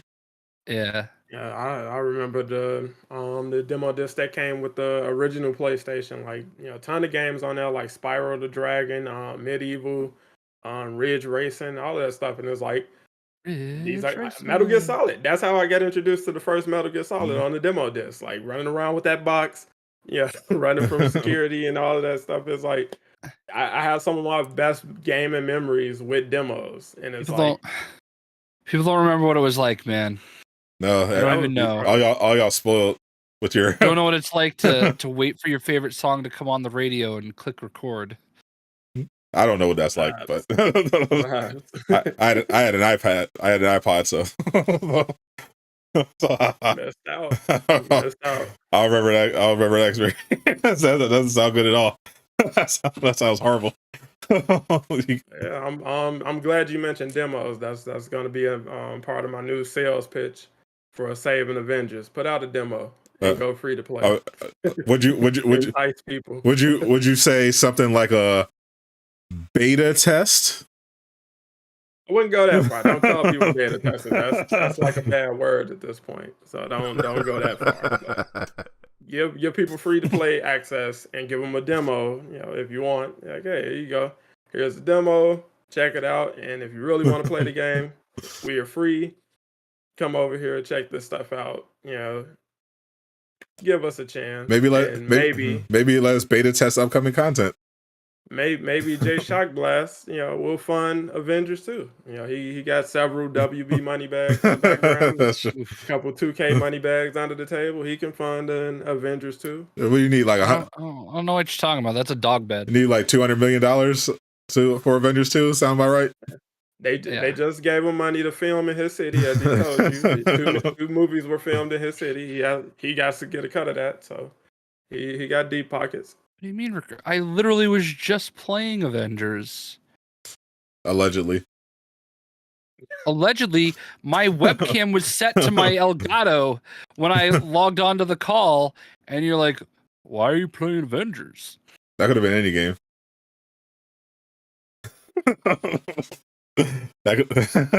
You could have been watching someone else play Avengers. It was Space Shot with Bucky trying to get those Riot Bot kills. jayshockblast trying to get back into that VIP program, get them free skins.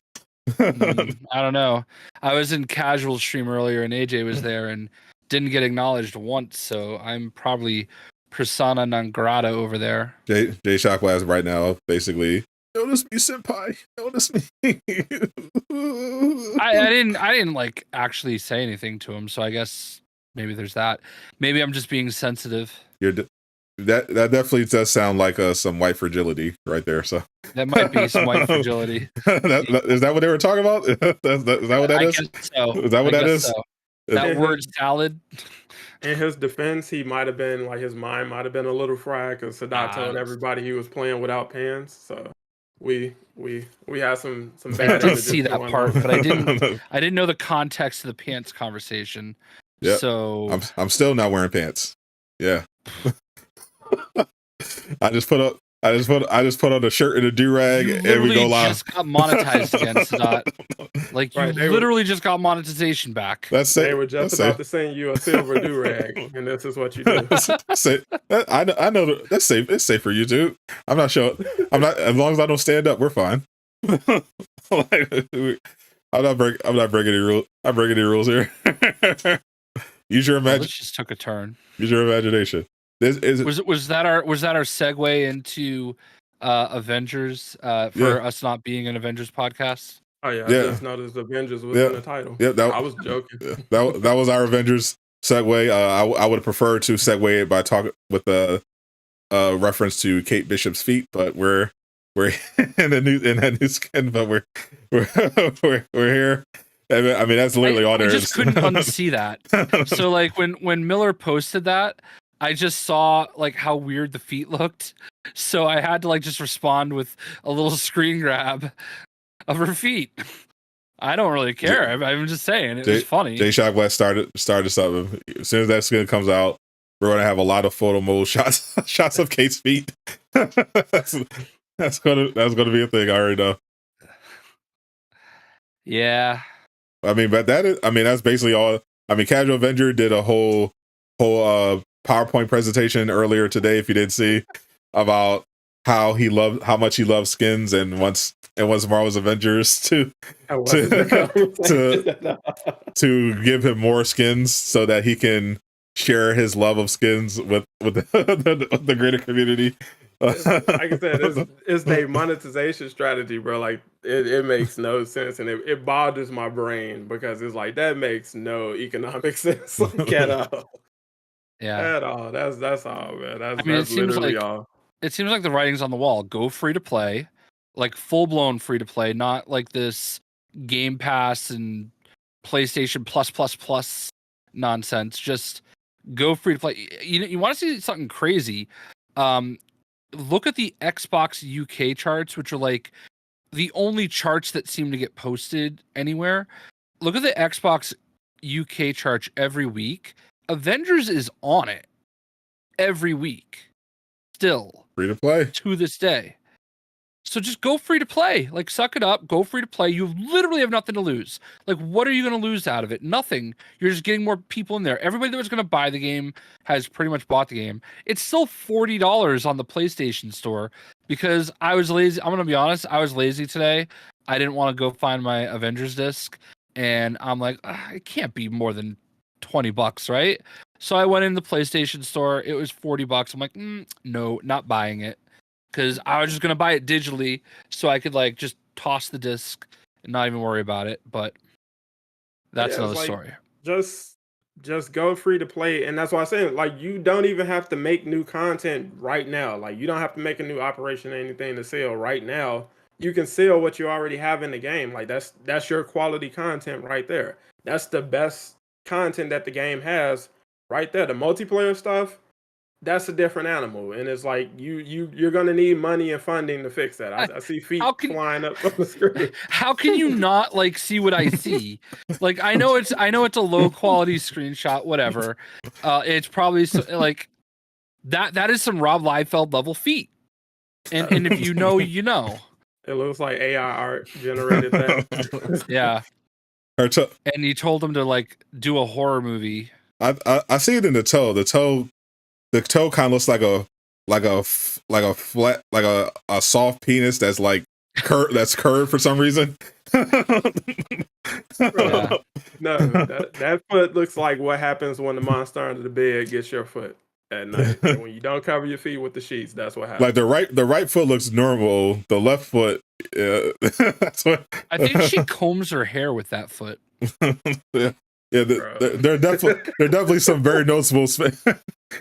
You know what kind of looks like? Kind of looks like the teeth of a radiator.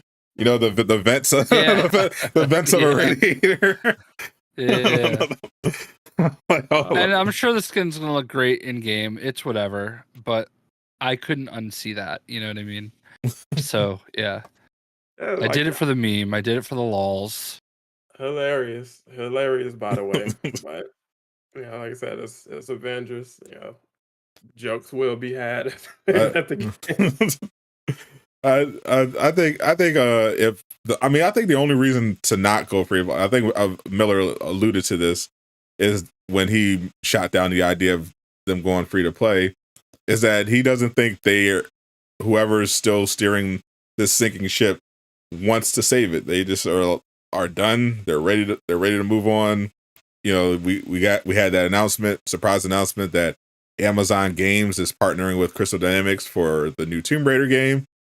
They clearly are ready to move on to bigger and better things, and Avengers is just kind of this thing that's dragging them down. So why not throw out some, a bunch of new skins, get some money, throw that to, you don't need the money now for Tomb Raider, but you still got Legacy of Kain to start development on. So take some of that skin money, move it over to Legacy of Kain, give yourself a nice head start on that. Give people ability to buy those MCU skins with the helmet removed. For throw it in a bundle. Any type of way. Just get them skins out the door and then pack it up. It's like, and that's what I'm saying. Like, you can literally just buy yourself another year with doing bare minimum by going free to play. So it's free to play. The content is for sale. More people are picking the game up because they won't pay $40 for this game that still has a negative reputation. But if you go to Marvel's Avengers on PlayStation Network PlayStation Store, and you see it's free to play, people will give your game a chance.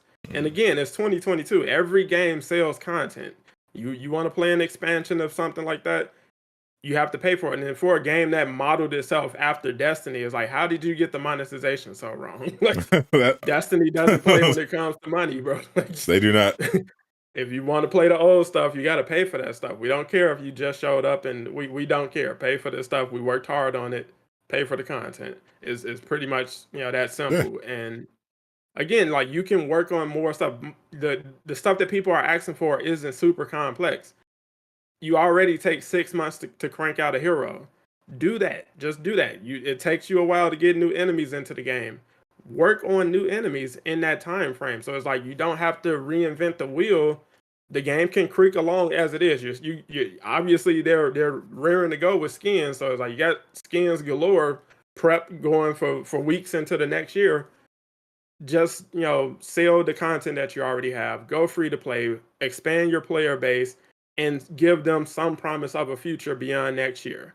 It's literally that simple. You can still work on Tomb Raider while filling out a new team for Avengers with the new money that you have coming in. So in the months that you have that you're looking for, a new animator, a new gear guy, a new lead producer, or whatever roles you need to fill, you can fill those roles while still making money on the game that you already have, because it's free to play. People are going to come in now that they don't have to pay to get into it because, oh, it's a terrible game. And once they play it, like it, and want to do more stuff in the game, they'll pay for it. And guess what? That's profit on this game as it is right now. It's like this is literally business 101. Like, I think I think it's clear that everyone should hire just Casual Avenger as a consultant. I would probably lose my brain. Like if I break this stuff down to you and I hear a retort like, well, we don't want to do that, or hey, we promise we won't, we do it for free. It's like I'll be pulling my hair out like Homer Simpson. Like, bro, what is the point of this game? They're like, what is the goal? If making money isn't a part of our mission, what the hell were we doing? Like, what are we doing? Like, this makes no sense. And it's like, that's what I'm saying. You have the player telling you to make money on the game. We work hard. Development is hard. We know. That's why everybody else is selling the content that they make. Spider-Man 2 is in development now to be sold. They're going to sell you what you get. Also, congratulations to Casual Avenger on being added to the VIP Creator Discord. Looking forward to your skin promotion every week. Yeah, I got the low budget edition because I don't get skins. He doesn't or early access. He doesn't get skins, but he gets to talk about them. He's I'm in the Miller program. He has to Miller Creator Discord. He has to talk about the skins, but he's not allowed to get them early. That he's an intern right now. Would you sell? My thing is, would you sell if you go free to play? Would you sell Reassemble, or would you use Reassemble as an entry point and charge for the other DLCs and the characters? It depends on how they're setting it up, because if you're still giving people the option to jump straight into multiplayer, and you still kind of spoil everything, with all that information that Nick Fury throws at you as soon as you get in there, is like, then maybe you can. I guess you should charge for Reassemble, but I feel like Reassemble should be free, and the multiplayer stuff should be free. And then any additional characters that came after the campaign heroes, so Kate Bishop, Hawkeye, Black Panther, Spider-Man, Jane Foster, Winter Soldier, those all should be for sale. Sell the existing heroes challenge cards, if anything, and then leave the campaign for free. So it's like there's ways to monetize what you have. The campaign, I feel like, just should be like, once you get the game for free, you have the option to jump into multiplayer and jump into the campaign. If you want to jump into Future Imperfect or anything like that, you got to pay. You want the challenge cards, you got to pay. You want the extra heroes, you have to pay, and just leave it at that. So when new heroes come, bundle up their price around the cost of the hero while incorporating and a discounted price for the challenge card. And there you go. So this content that takes you months to create, you actually can see a return on that, because you work hard to get this stuff out and see no return on it. It's like, that makes no sense. That's like going out working 80 hours a week for no paycheck. You get nothing at the end of that. Except criticism. I'll go as far as to just overhaul the challenge card system to begin with, but at the very least convert it to more of a monthly battle pass type of model, even if that's too hard for them because they have 10 people working, at the very least just have the challenge cards, instead of just sitting there, make them update monthly and give people an incentive to actually continue to engage with them and earn and have a chance to earn new stuff. And if it definitely Reassemble, I think, should be free if you're doing free to play, because that makes sense, because that gives you the base heroes. And if you're going into multiplayer, it's not really free to play if you're playing the you're not playing the campaign, it just makes more sense to just have that part be free to play. And it's like, okay, well, if you want Spider-Man, you want Black Panther, you want Hawkeye, you want Kate Bishop, you want Jane. Obviously, you want to get some better heroes coming out to incentivize them because I get people will definitely, new players will definitely pay for Black Panther and Spider-Man.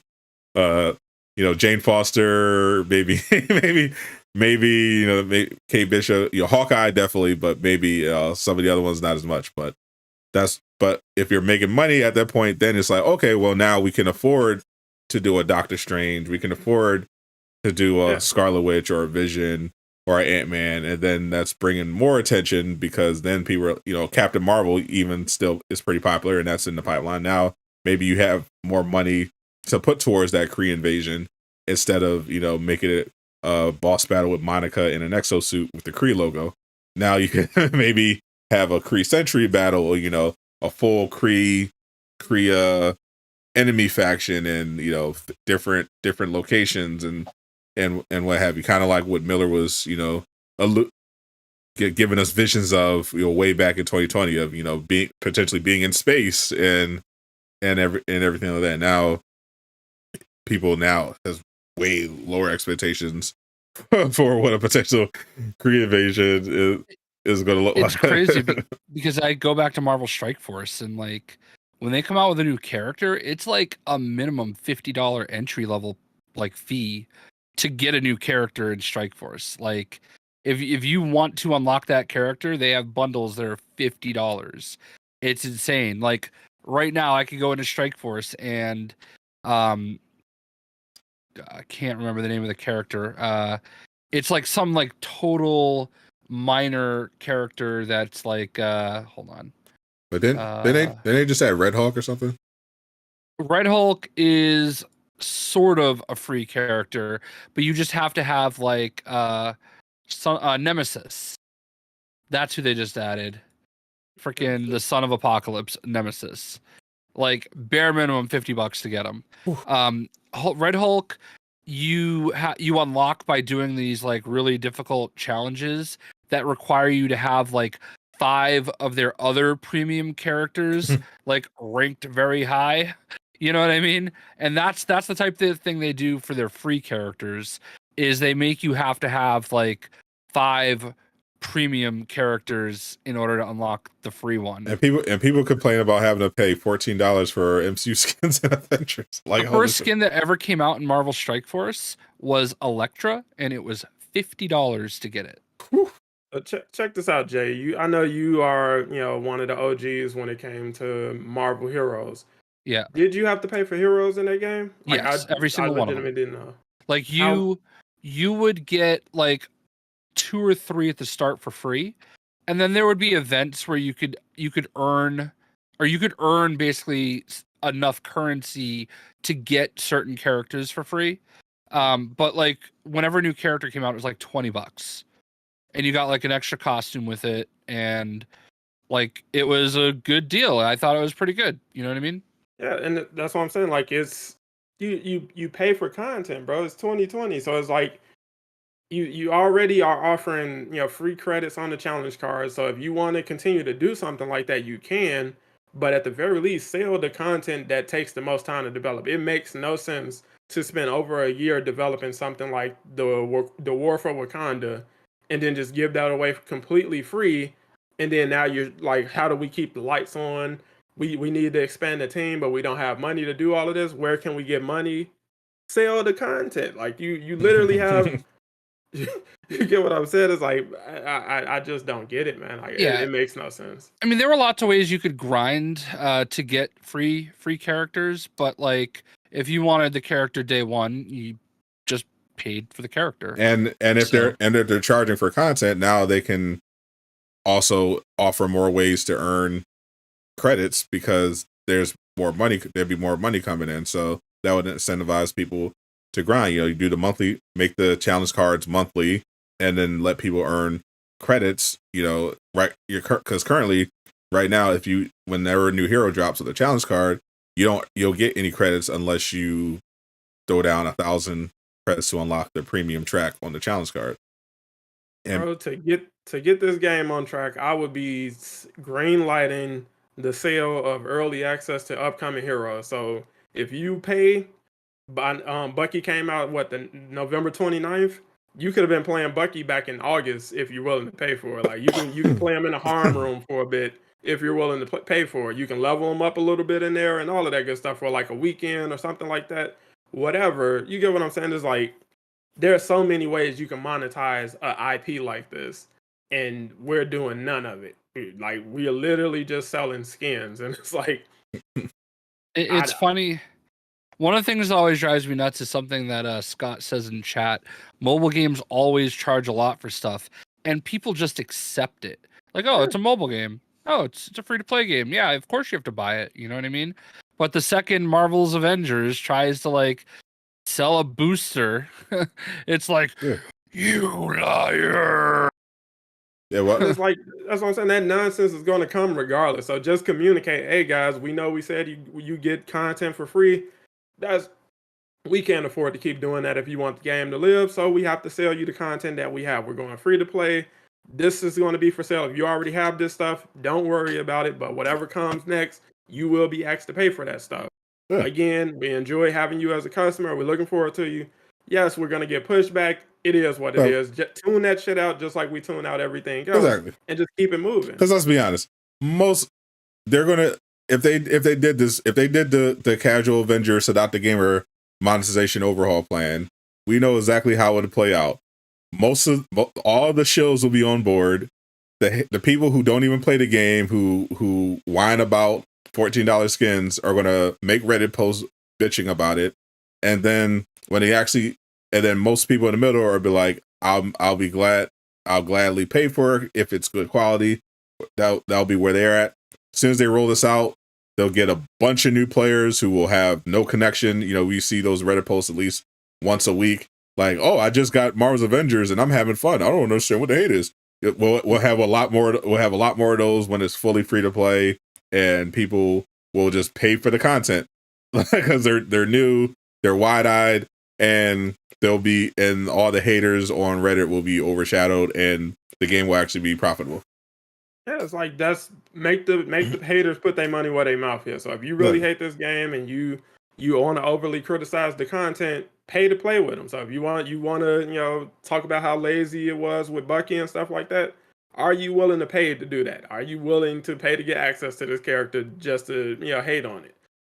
If you are, cool, we made money from that. If not, all right, well, leave the conversation. You have that conversation outside. You're not in the club. You didn't pay to get in. You get what I'm saying? Just keep it moving. And it's like I said, the negativity is going to be there. Like, that's not going away anytime soon. You would have to do a lot to move past that. So again, one big step towards getting there is open the door, let people in for free so that they can actually try this game, because everybody who gives the game a chance likes the game. Oh, I don't know what all the complaints were about. I like it. I literally get this comment like 3 times a day, real life. Like, I get that 3 times a day. Yes. At the least. And it is what it is. Like, people enjoy playing the game, give them a chance to play the game, and when they see how much they like it, they're going to be willing to pay for other stuff. You can pay for it at your leisure. You want to check out Black Panther's campaign? Here you go, $20.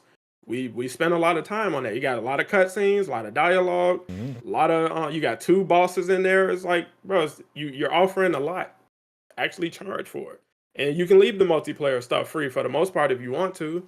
That's what I'm saying. Like, it's so many options for monetization that they can explore, and you have other games. Like, when a new skin comes or a new character comes to Fortnite and you want to play with them, you have to pay for that.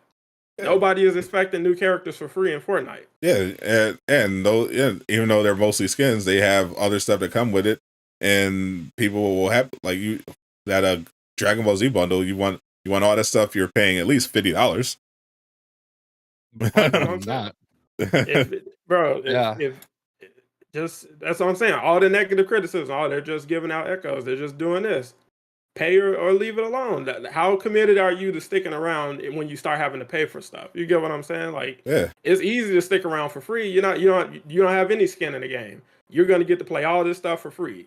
regardless. No, this buggy raid they put out there, this buggy cloning labs. You're gonna You get. can criticize the hell out of it because it was free. You literally didn't have to risk anything. When you got to pay for that stuff, Mhm. that's a different level of investment. You get what I'm saying? It's like, Yeah, it's I hate the term the shills and like, but man, they were after me this week. Imagine criticizing the path to power. Like there are people that were like saying that like the path to power is for the veterans. No, the veterans are playing this anyway. It's Yeah. not bringing them back. Literally wasn't. And there's nobody playing the game for the first time for Bucky. All right, let's be real, okay? I mean, there was definitely that was my main argument. I was like, new players are going to come back for a lot of players come back to Avengers for new characters. You know, everyone has their favorite characters, and that's usually the time when Avengers is relevant, when there's new characters. So I'm like, okay, new people are going to come back for Bucky, whether they're a fan of Bucky or not. They're going to come back. They haven't played the game in a while, and you're going to have a new character, and you're dropping them alongside a new mission, but the mission is 175 only, and you've raised the power level cap again, and you're not having any path to power. You're not expanding the ways you can get to 175. This literally makes no sense, because with Spider-Man, at least people had the option of playing the raid that had dropped alongside if they knew how to get to 150 in a day, which was very much possible. But with Bucky, you were literally locked out from the only new content that was coming alongside, which made no sense. I just couldn't help but laugh at the things people were saying to me, like, do you know who you're talking to? Like, I've literally had conversations with the devs. All I said is, like, I don't understand why you would launch this a week later. It's stupid. It should have launched with the character, and it should have been an option for every character, if we're being honest. Or you just don't raise the power cap. Was anybody really itching to raise the power cap? I think it was the response to the negative criticism about it. It's like, look the execution of a lot of this stuff. It doesn't appear to be well thought out initially, like with the reveal of the Winter Soldier at the end of Cloning Lab, even though you had access to him at the start of the update. So it's like just little stuff like that, little hiccups make no sense in hindsight, or in the present. Like when we saw that live, we were like, "What the hell is this?" Like, because is this supposed to be exciting? Like, what? This makes no sense. Yeah, that comes down to, if they weren't so out of touch with the community, like intentionally disengaging, as we're seeing lately, then stuff like this, wouldn't happen. Because I've been saying literally for months that if you're going to drop Winter Soldier with Cloning Lab, have a way for Bucky to go through Cloning Lab. This doesn't make sense. And then you have no communication about it, and then you launch it without a way. People complain, of course, and then a week or two later, you got a new update where you're doing exactly what we've been telling you to do. like right. And that was the whole point I was making. But like, also completely disengaging unless you tweet about cheese. That's it. Anyway, but my point was, like, these people are like nerd-splaining shit to me. Like, they didn't see me be part of conversations where like devs were angrily getting mad at people for telling people easy ways to get to 150. Like it's just like you said, it's like a total hypocrisy. It's a total disassociation with the community. Like it's so many things, which is why to see it like sort of half-heartedly a week later for like one character, like I don't see the point in doing that for Bucky. I don't. I get the logic behind it to a degree, because if you wanted to, objectively, if you wanted to have all your characters at 175, which several people have, you've had more than enough time to get those characters leveled up. At the very least, your main character should be 175 or close to it, because you've had that kind of time. So it's like, I get it. And again, it's a response to the complaints about the Winter Soldier being the only character that's going to be locked out of this specific mode for months, possibly because it's taken so long to level them up. Even the people who got them up to like 170 very fast, like me, with the ISOs, they're only leveling up 2 power levels at a time. So it's still going to take me weeks to get to 175, which this new mission chain helps circumvent. And if objectively, if they weren't, because it feels like they're spinning like 50 plates behind the scenes. So it's like we're trying to keep 50 plates on sticks back here, and nobody really knows what the hell is going on. So you work these plates, I'll work these plates. Wait, this plate doesn't make any sense. It doesn't matter. Just we got to ship it. We got to ship it. That's what it seems like. And objectively, it's like the plan should have been, don't release No Rest for the Wicked, individually, because that does nothing. That was a nothing update. Especially if it doesn't come alongside the hero buffs. Yep. You could have did the hero buffs and the traversal update in 2.6. 2.7 should have been No Rest for the Wicked. You get Bucky at the end of doing that mission. Everybody can do that mission. You only have to be level 50, I believe, to get into that mission. So you can get into that mission very fast that day if you want to, if you're brand new to the game. And if you're a veteran, you can go straight into there, beat that mission. It's not hard. Get the Bucky reveal that came at the end of Cloning Lab. Just do that at the end of No Rest for the Wicked. And now you can go into Cloning Lab because it makes sense. The reveal makes sense. You got access to the character. You had to actually play new content to get that character. And then you go into the next new content, which is Cloning Lab.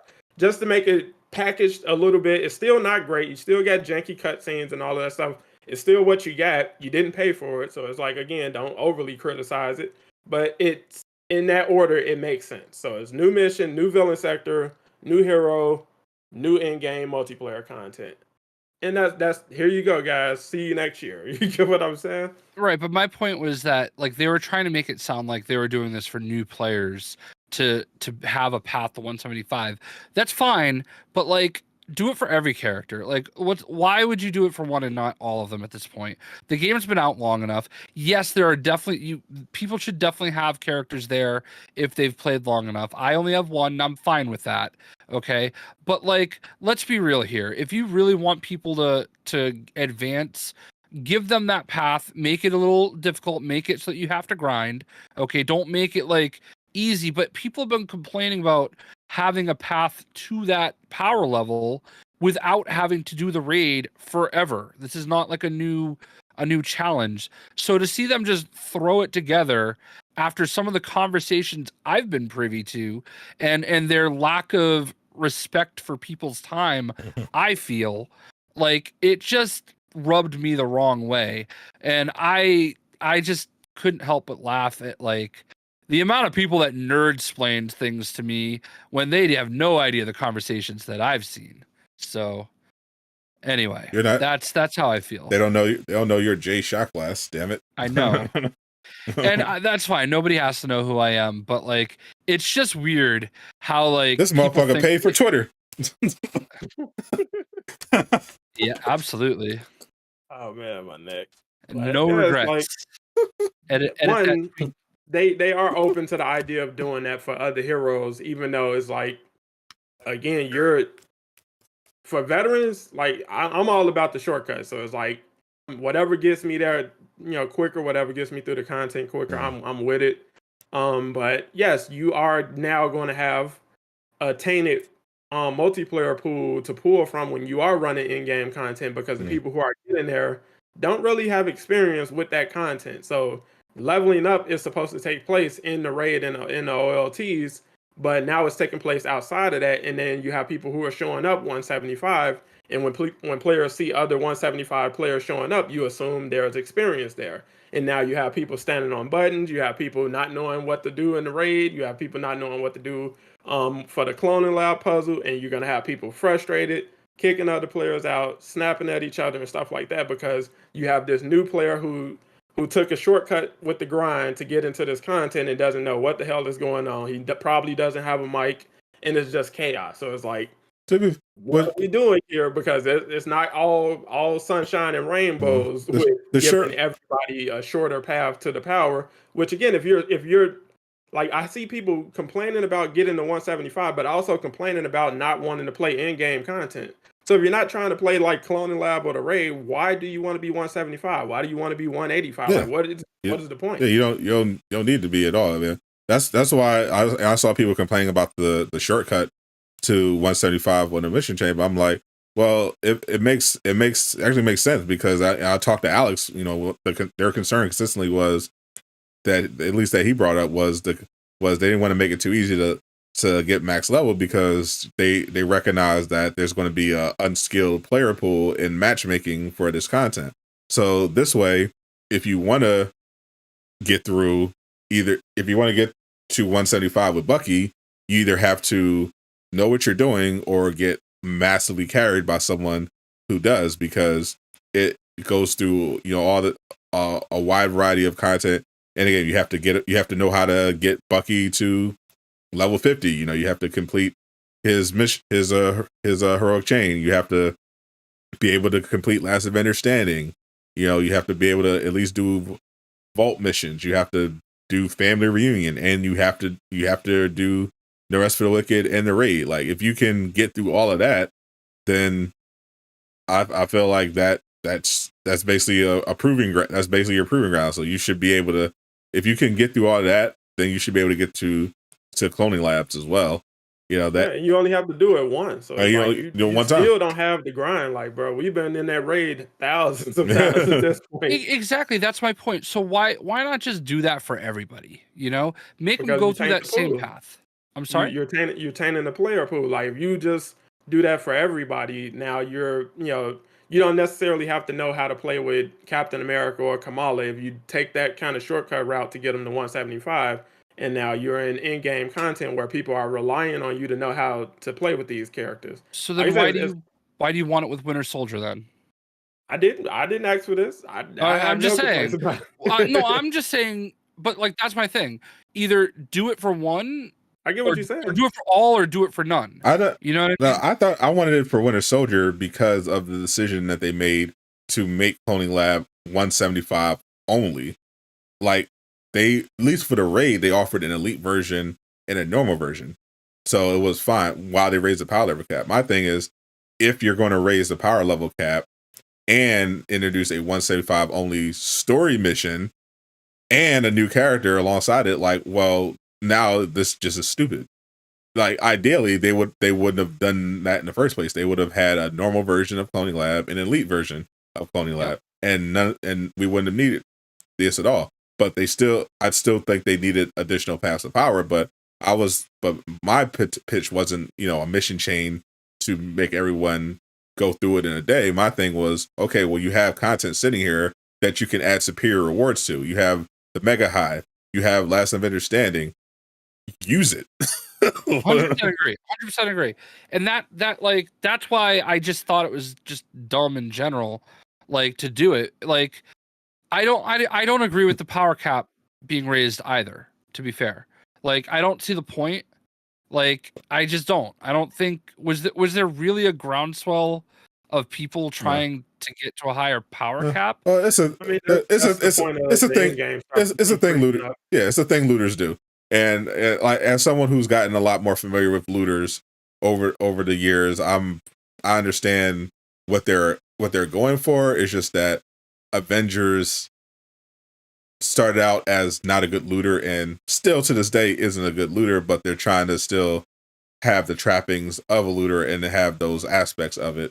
And that's where I can understand, like, when you introduce something big and new and challenging, you know, you'll have a cap raise, but you'll also have a catch up mechanic so people can get to that new stuff, and of course you have a lot more comprehensive ways to earn abilities and power and level up. You know, you have, of course, your modification, but, you know, Destiny, if there's a Destiny update, there's a ton of stuff for everybody to play.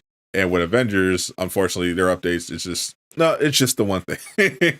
Yeah. Well, and I guess that's my point, though. Destiny does it for everybody. You know, they get you that opportunity to get to the new power cap, you know, and I just feel like I understand the concept of why it was Winter Soldier and not everybody else, but I just feel like the people that have a lot of 175 characters are the 1%ers of this game. Like, it's not this big group of people. It is you not. know what I mean? And that's what I'm saying. Like, look at the content that we did get. Like, it doesn't appear that well thought out. Like, it doesn't seem like a whole lot of pre-planning went into how this stuff would be structured, how it would affect players, and all of this stuff. It seems like we're just rushing out stuff with some ideas attached to it, and then, oh shit, hindsight, you get what I'm saying? We probably should have did this or a little different.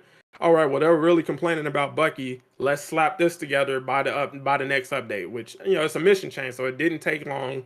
There's no new animations or no new cutscenes or anything like that. So it's just literally just slap this in there. It's a little text. You get what I'm saying, and knock that out over the weekend. So it's like, it feels like this was something that was slapped together for one character, and they didn't think about, well, hey, maybe we should do this. But again, they have been vocal about being open to doing it for other heroes. It just wasn't something that was initially a part of their thought process, because this was in response to players complaining about not being able to get the 175 with Bucky for a cloning lab.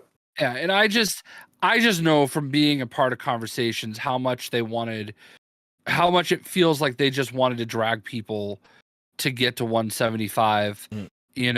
Like, it just struck me. It struck a nerve for me to see them just throw this together haphazardly a week later. Like, when there's been so many opportunities to do something to speed it up for all the other characters, when people are like, yeah, I don't want to just do this raid over and over again. Give me other ways. You know what I mean? Yeah. Like, you're not going to lose anybody. Like, people have proven time and time again, they're going to just play that one fucking mission over and over again. Over and over again. All right. So just make your other content mean something, like Sadot said. They just don't, I don't know. Yeah, like I've talked to them about that, like dropping bosses into other locations like the hives and stuff. That's doable. We've all had those conversations. I know, that's what I'm saying. Like, we know why it doesn't translate. That game. Like, if it's not going to take a lot of manpower or man hours, just do that. Because again, now this content that everybody overlooks, we don't even go to that region. We never even interact with this stuff unless you make us in a mission chain, like with Winter Soldier. Like, I don't do Last Avenger Standing, I don't do hives, I don't do vaults and stuff like that, because I don't enjoy that content. But if you make it worth doing, I'll go do it. I won't particularly enjoy it, but it's something to do on the mission list, so I'll do it for those reasons. But if I have a chance of fighting Crossbones in a hive or something like that, yes, I'll go in there and play that mission for an exotic or something like that. Like, make it meaningful and use what you already have in the game to make the rest of your content more viable. Like, you already don't have a Crossbones villain sector, just put them somewhere else. I mean, what I'm saying? Like, the issue is, how long would that take, given they have 10 people working on the game? You're using what you got, though. It's like, it's not like you're doing anything new. You're not bringing anything new. I mean, even then, to another location. I mean, just look at the 2.3 update. How long did it take them to paste Taskmaster into the Maestro villain sector? Well, if you've ever had a conversation with them about Crossbones and why Crossbones, a year later still isn't in any other mission, it's because they designed that mission a specific way for single player, and it's not as easy as just taking him and putting him somewhere else. And it's like, that's my point, though. Is like, you developed a new villain and had no intention of having him anywhere outside of an operation in a multiplayer game. Like, your future is based in multiplayer, and you have little to no resources to make new villains, and the ones that are there, we had no foresight into, hey, we can actually use this in another mode for player. It should be noted that they had a single player version of the Taskmaster fight in the campaign, and they managed to have a multiplayer version of it for him and Abomination by altering the moveset. So it's definitely something they can do. It's just, do they have that? Do they have the appetite to do it? Do they think it'll pay off for them? And that goes right back to, if you were charging for your content, you wouldn't be in this situation. Like I said, it is what it is at this point. But as you said, Jay, it's like, I'm not the first person to throw good ideas on the table. Like people have been throwing ideas at this in the Discord at the development team, and you've been met with nonchalant excuses for the most part. And it's like, how are you not motivated to turn things around with this? Like this can still, as it is right now, be the biggest game, one of the biggest, best performing games on the market with its reputation because people are still here, bro. Like people keep showing up for this game. Yep. You can announce whoever next week. Oh, we're gonna give you Maria Hill as a playable hero. It's not gonna be the same as Captain Marvel or Doctor Strange, but people are gonna show up to play with somebody, and that's as low level as Maria Hill. I draw the line at Maria Hill. No. I think what they should really do is they should get Karen the waitress from the first Avengers movie, legendary Lego Marvel character, Karen the waitress, played by Ashley Johnson, by the way, as an excuse to get her into the game, and we could just play as Beth the waitress. How about just give us Quake? Did I say Karen? I meant Beth. How about just give us Quake like we want? How about that? It's like just all you hear, the word of that surrounds this game outside of dead is potential. That's all people talk about with this game. It has so much potential. Dead potential. All this game has is potential. If you could tap into a fraction of that with just common sense moves, it's like you could be on your way, bro. Like you can coast through 2023 just by making smart decisions around selling your content and using the assets that you already have available in the game. So there are assets in the game that's already there that you can use to make a new hero, which you've shown with Winter Soldier. You can use assets found in the game to bring a old villain to a new location to be fought in multiplayer, like you just did with MODOK. And again, you could be making more money while doing this because you're selling the stuff that you already worked hard to make. So all the stuff that the old team worked on, the operations, the heroes, and all of that stuff, just sell that while working with the team you have to do what you can this year and opening the door for a brighter future going into 24. If they went free to play by March, by the end of first quarter, they would be able to see a big enough difference financially to be able to be like, okay, we can green light work on an actual Kree invasion operation that won't come until 2024, but we can promote it this year. Like we got a teaser trailer for Black Panther back in March of 2021, even though he didn't arrive until August. You can do something like that. So we can start developing that stuff, work on a teaser trailer that comes out late 2023. Coming 2024 is a Kree invasion because we're actually making money now. It's really that simple, bro. Like I can't make it any simpler than that. And that's with knowing I don't have any numbers on them. I don't know their financial numbers. I don't know their player base numbers. I know everything would be a lot better if you actually sold content and if you went free to play. Your player numbers would go up because people don't have to pay to try this game out. And your financials will go up because people are actually paying for the content they want access to once they get there. I can guarantee that. I guarantee Sadot's channel on that. Guarantee. I'm willing to wager that. And he already lost it once, so I'll wager Jay's channel as well. The wager Jay's channel. And it worth shit right now, I'll tell you. We're gonna buy Jay's channel. We're gonna pimp it out. I'm gonna buy Jay's channel and just turn it into an ASMR. It's just $1,000. It's anybody wants it, they can have it. I'll go that cheap. Two 1,000? 100,000. 100,000. Let's get some donations, chat. if you there you have it. If you want to buy jayshockblast's channel, only $100,000. That's a bargain. I jump on it. Can we super chat? You should be able to now. The monetization has been turned back on. We got ads running. We got the memberships popping off. Appreciate everyone who rejoined. I found out thanks to Slipshot because he got a notification that his membership went through. So shout out to Slipshot.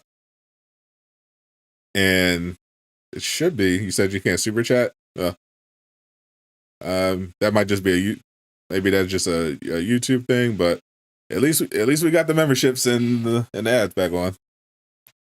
Yeah, you might have to toggle it back on in the studio. Yeah, it might be a thing we gotta adjust because I because I had to turn all the ads for the videos back on. It's like what 500 videos. Well, unfortunately, they have a shortcut. They have a shortcut if you go, which I found out later, that if you go through the studio, if you go to the monetization tab, it'll say welcome, and then it'll just give you the option to turn on put it on all the videos. Yeah, it does not give me. It only gives me the option to gift a membership. Oh, at least I have that now. Huh. If you want to gift a membership, that feature is available finally. Oh my god, you can gift 50 memberships for $150. Ooh, that's a bargain, people. So, oh, there it is. I got to turn it on. Yeah, I literally have to turn it on. Super chat, super stickers, super thanks. All just turned on. Yep, that's part of the having the new channel back. There we go. All right. You're right, YouTube next to. Well, I'm not gonna. Well, I had a lot of things to say about YouTube during my hiatus. So did I. And I stand by every single one of them. but I am glad to be back because I do enjoy YouTube. I've dedicated obviously a lot of time to getting back on. So I'm glad to get back and go to take the weekend, get back into the grind. Hopefully, finish out the month strong. But I'm glad that everyone's back. So many people were rejoined and supporting, and the road to 100K will continue. Anything else you got? Cool. Anything else you gentlemen want to hit today? It's usually we're at about Jay's bedtime, 10:30. My pee time. Pee time. I'm glad I pre-peed. But no, we can wrap things up. We had a solid show. Yeah, I think we covered it. Dead Game. Everyone hates James Gunn, and PlayStation is better than Xbox. So thank you for once again coming to the Aftershow Podcast. We'll figure out what we're going to do going forward. Maybe stick with the YouTube now that we're back to be monetized. But looking forward to getting back into it. Next week we'll see what happens. It might not be too much news, at least in the gaming world, because everyone is going to be on vacation. So, well, I mean, at the very least, we got the movie stuff. Thank you, Divine Shine, coming through with the 20 super chat. Glad to be back. And I'm also working on getting some more guests. It was fun having Miller on, and I'm shooting my shot pretty high, but we're also going to look pretty low. Look for someone. I love to have Brian Wagner on, just for the lulz, but I don't think he might not even be allowed. He is definitely not going to come on a show with me. Oh no, or me, or Casual, for obvious reasons. But it would be fun regardless. Thank you once again. I would be fair, though. Thank you once again. I'd be perfectly fair. He just never would do it. But yeah. Shout Eastwood, Cap Tay, Karen, Divine Shine, everybody in Durag Nation. Glad that you're back. Thank you once again, jayshockblast and Casual Avenger. By the way, every previous episode finally on Spotify. Took care of that. Not on Apple, of course. Yet. Yeah. Listen, I don't want to be on Apple anyway. That's what it is now. Well, at least we got to the heart of it. Yeah. So we'll be more now that I'm all caught up. I'm gonna be honest. I dropped the ball on that. We got behind a couple episodes, and I had some issues where I was trying to record the audio, and it was not recording. Yeah. And so if Sadot can be a peach and just hit me with the audio the next day, I will definitely make sure everything is good to go. Yep. I'll just download it once it's all good and send Mr. Shockblast the audio, and you'll be able to listen to everything on Spotify. And Stitcher. And Stitcher, Aftershow Podcast. And Amazon Music, apparently. Yep. Sadly, no Apple, unfortunately. I'll try to figure it out. I will. Do I have, maybe I'll have to Google it too to get it going. But regardless, it's on YouTube if you want to watch. It's on all those platforms if you want to listen. I'm Sadot the Gamer. Let's fight over it. Let's have a silent off. I'm jayshockblast. I lost.